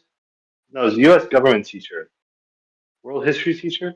I don't remember. It was a history teacher in high school, Mr. Ward. I remember, and it really stuck with me. He said the most realistic depiction of what it was like to be in Vietnam was actually Forrest Gump, and specifically, he said because in most movies, like you have all this shooting, especially before Forrest Gump, and it's pop pop pop, rat tat tat, like all of this like gun sound, but really what you hear is like the swip swip of the bullets flying past your head.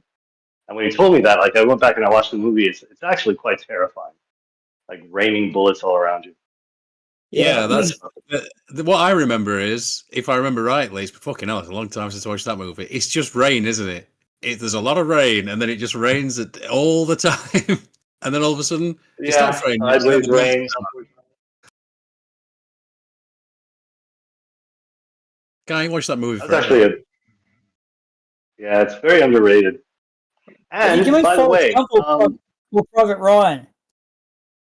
No, Forrest Gump. Private Ryan, I think got it right, but they came much later. Okay. There's if you've ever seen Midnight Cowboy, there's a scene where the famous scene where what's his name, Dustin Hoffman and John Voight are crossing the street and they almost get hit by a taxi, and Dustin Hoffman starts like slamming his hand on it, starts yelling at the guy. That wasn't supposed to happen, but they were stealing locations during the shooting, so that was just a random taxi driver that almost hit Dustin Hoffman. And in Forrest Gump, they replicate the scene right down to the music in the background. I thought that was pretty clever. First X-rated movie to win an Academy Award, I think, or an Oscar even. Yeah, that was a long time ago, man. Yeah. By the time I was old enough to see it, it had lost all of its pizzazz. There were a lot more controversial movies out to have to go and see. Like Clockwork Orange is pretty much a letdown too. I never got to see that until I was much down the track. I think with a lot of stuff like that, Boomer, you sort of have to put yourself in that place. You have to put yourself in whatever it is. If you're watching The Hustler, you need to be what was that, 60 or something like that. You have to put yourself in those places, because Clockwork Orange, holy shit, it must have been like crazy when people watched that. I think he got banned, didn't it, at first? Oh, did, yeah. Couple places. Yeah, you can kind of see why, I think, anyway. Like, now it seems pretty tame, doesn't it? It's so weird. Well, dude, I used to fucking hide behind the couch at Doctor Who, the black and white Doctor Who's, when I was a little teenager, like pre-teenager, little, what do you call it, 4, 5, 6-year-old. I'd hide. And you watch them nowadays with the way fucking demons and that morph into movies, like, holy shit, I'd be a fucking serial killer. I'd be shit scared, or a doomsday prepper. There's one movie I haven't been back and watched, and that's Exorcist. I haven't been back and watched that. Oh, yeah. Yeah, I do remember that now. It's probably not even that bad, you know. But you know, I just remember as a kid watching. I used to watch a lot of movies that I shouldn't. You know what I mean? Like my introduction to movies with Blues Brothers when I was like 3 years old. You know, a 3-year-old shouldn't be watching Blues Brothers, right? But that's where my love for music comes from, I think, as well. Right, Aretha Franklin and James Brown, etc. Boom, boom, boom, boom. I watched that for a long time. I never watched the second one either. I didn't want to fuck it up. You know, I think they tarnish the legacy, don't you think?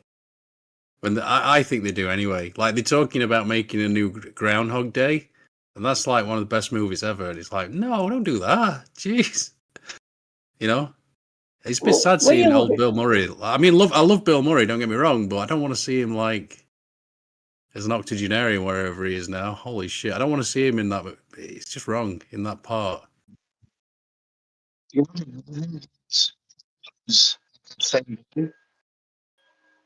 Apparently, the director originally wanted it explained. Like, I don't know. Do you want to know? Because I think it works better without knowing, honestly. Who? What are you talking about now? Groundhog Day. Oh yeah, There was actually a reason. Al Ramus, wasn't it? Yeah, he was a bit of a legend as well, wasn't he? Yeah, it's very similar to like Liar Liar. The legend goes the script was very different. It didn't. I think it started with him in the loop, basically. That's how the original was anyway. But they changed it for him, you know, starting and going to Punxsutawney and all that stuff. So I nerded out a little bit. I watched the movie with the commentary on. So yeah, I like Harold Ramis. Because that goes back to, like, for me, the National Lampoon and Animal House and all that stuff, right? they're the sort of very early movies. John Belushi, fucking legend.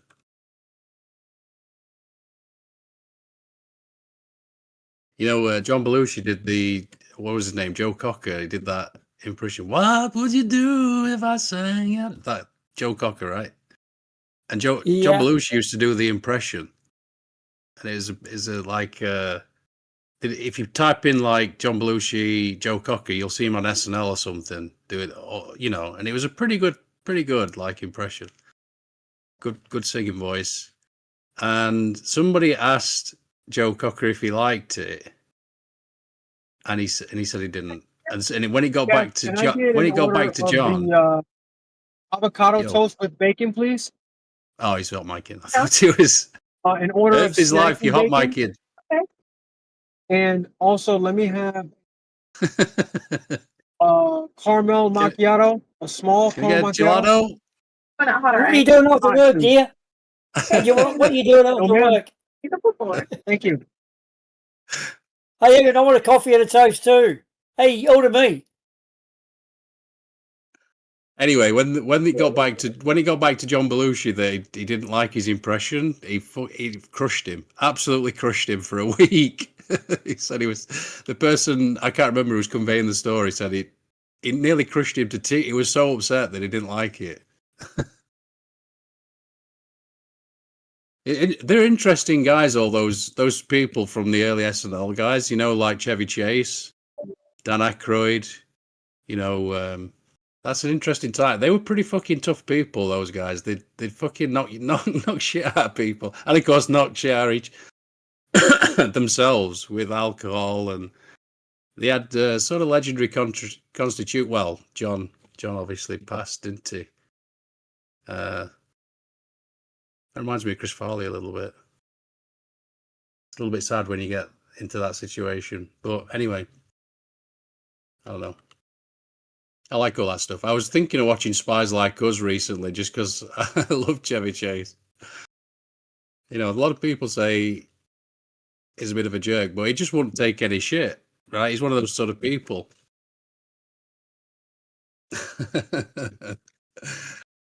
Oh, dear. I always post that meme where he's like, doctor, and then that hot blonde, and he's like, doctor. It's This makes me laugh. Good old Chevy. You know, I think when they do a remake of a movie or a reboot or whatever, they don't go back to the original and look at it and say, what made it what it was?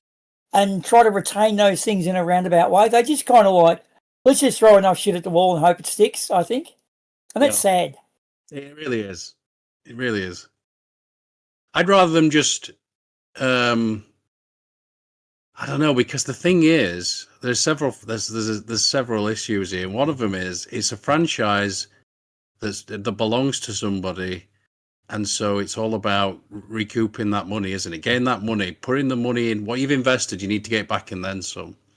So that's part of the issue, and it starts to the all artistic, you know, why we're doing a thing goes out the window to the bottom line, like everything else.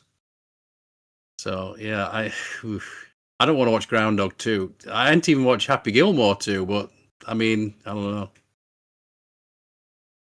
know. I can see why they do it, but it just bothers me. If something's like, especially if it's got like a bit of a cult following or something like that, I don't know.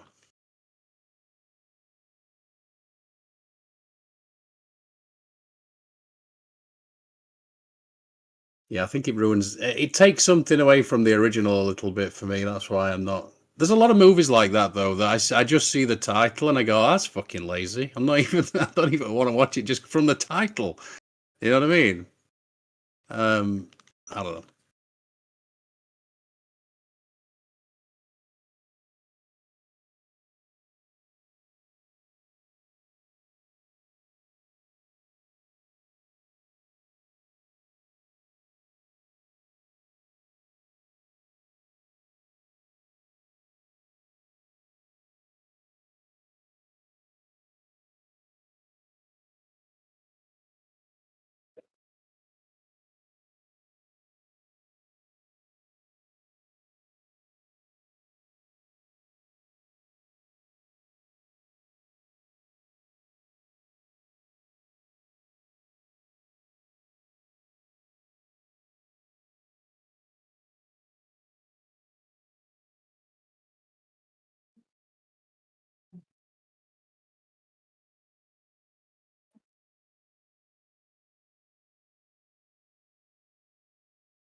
See, I was sweating a bit on that last level. That was hard. Anyway, what were we talking about?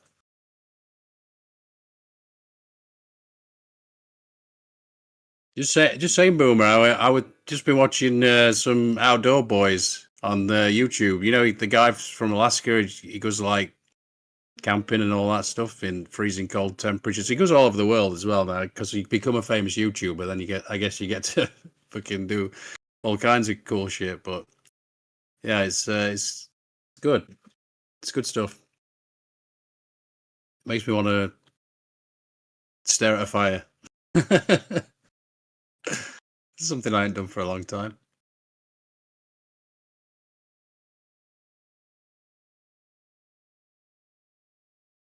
I kind of have a romantic idea in my head where I just catch a thing and I throw it on a fire and I just cook it. I mean, he cooks a lot of things in the ash. You know, he don't even put something down sometimes. Sometimes he'll put a pan down. Sometimes he don't put anything down. And he's like, well, the ash just tastes like flour to me, so.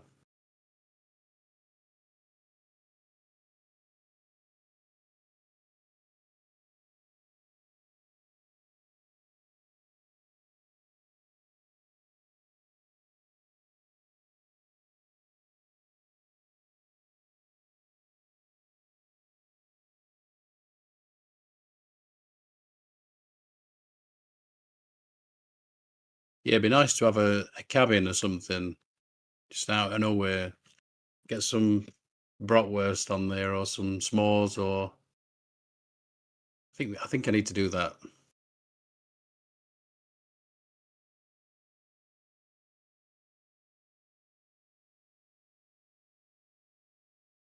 I think if you're camping in Alaska, I think just surviving is a real accomplishment, isn't it? Just going out and just being, keeping warm. It's like play versus environment.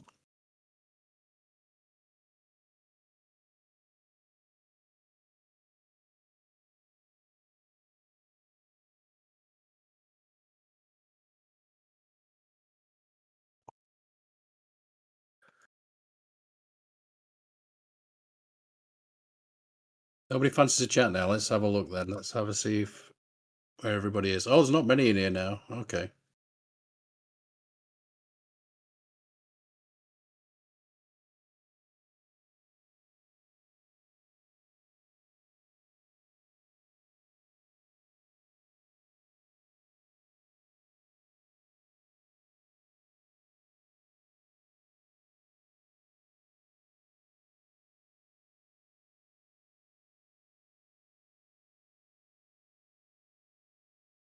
My coffee break ended.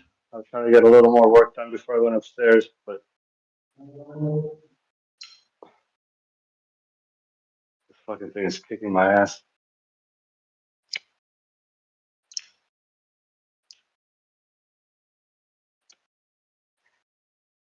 In fact, though, you keep hot miking for the last hour.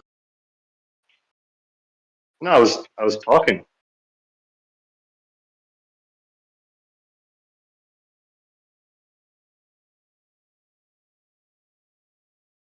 It sounds like you're fapping. I am not.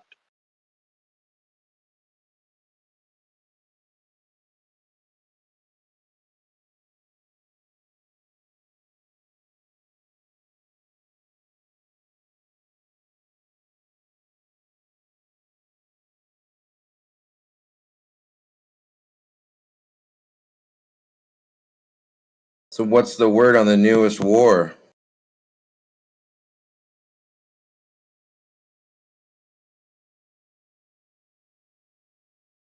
Which one?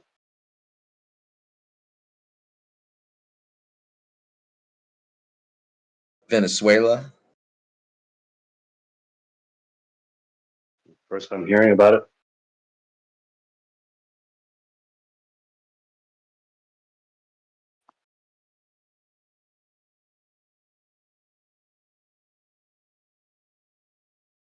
Is Venezuela the narco capital of the world?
Gentlemen, yeah, what we do is we destroy flat earthers.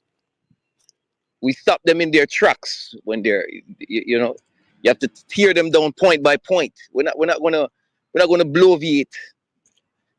If the man says, if he says something that you know you can tear down, you tear it down.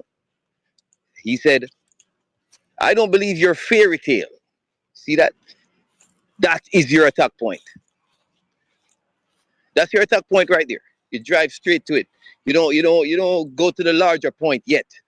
We all know the larger point, but you have to tear their psychology apart. Right? You have to. Have you ever heard the expression "you catch more flies with honey than with vinegar"? No, not with flat earthers. It's a different deal for them. Dude, I didn't ask that. I said, have you ever heard the expression? Yeah, I've heard the expression. Yes, sir. Right. So perhaps a different angle. Have you ever tried that? Oh, how do you know? Dude, why do you think they still exist? It's because we're doing the honey thing. Right? We don't listen. We don't have to we shouldn't disrespect them, right? We shouldn't call them names. No, that is, take that off the books. And we should not do the honey thing either. Take that off the books completely. You have to drive sharply at points that are weak. You cannot go in nice.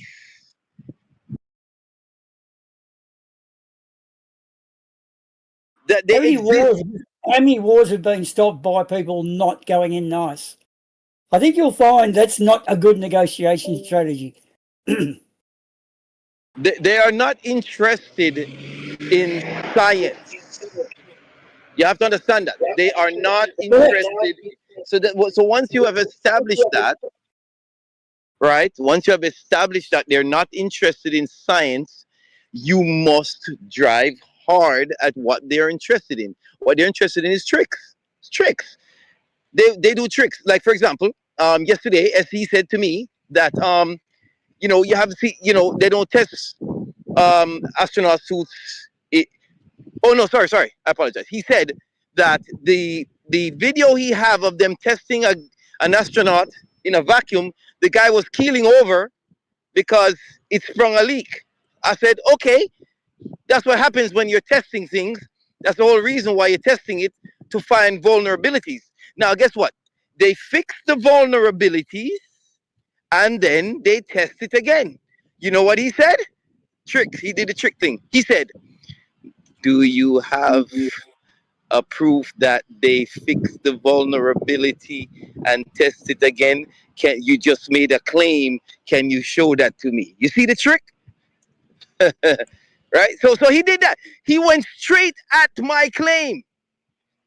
Right? So I said, okay, not a problem. We're going to do the same thing to you guys. It's all about tricks. It's tricks. Tricks of the trade. So I listen to them speak. When they speak, I'm listening for weaknesses, like logic weaknesses, words that they use. And if it's a weakness, I drive straight at it. Because that's what they do to us, brother. They're not doing science at all in any way, shape, or form. They're trolls. Correct. You just didn't need to say everything until those 3 words you just said. They are trolls. That's it. Real end all.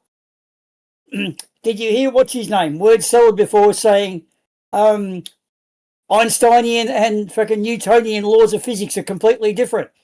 No, they're not. But he tried to get away with it. One layer's over the other. Yeah, it's like saying, I don't know, water is different depths. Yeah, that's right. It's not all 1 foot deep. Yeah, we know that. Like, we have different layers. Yeah, so, look, they're just playing a little troll game because they're not very bright. They come in here and they have a 50-50 battle. Well, that's a win to them because they're not very bright. You're never going to teach one unless he wants to be taught, in which case he'll convert pretty quickly. Right. But the ones is, you're never going to convert one. No. I think we kind of give up on that. I mean, you can't. The younger ones, maybe the younger ones get bored easily because that's what happens. You want to move on to the next fan thing. You want to move on to the next fun thing to do.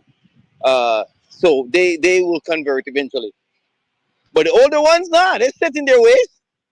So they're using tricks. So we're just gonna we're just gonna do the whole circle thing with them until somebody just throws their hands up in the air and leave. That's pretty much it.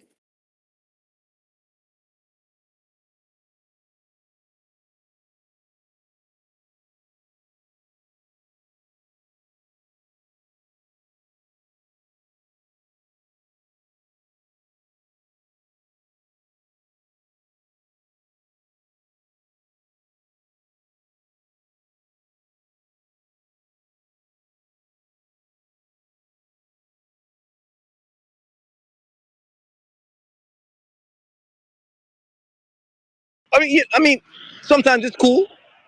Sometimes it's cool to talk the science with them. I'm not gonna lie.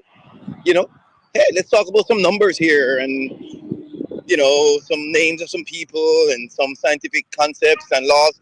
Sometimes it's good. It depends on how you feel in the conversation. But when the conversation gets on to a point where you're debating. Once it gets down to that debating thing, you have to look for weaknesses and target them.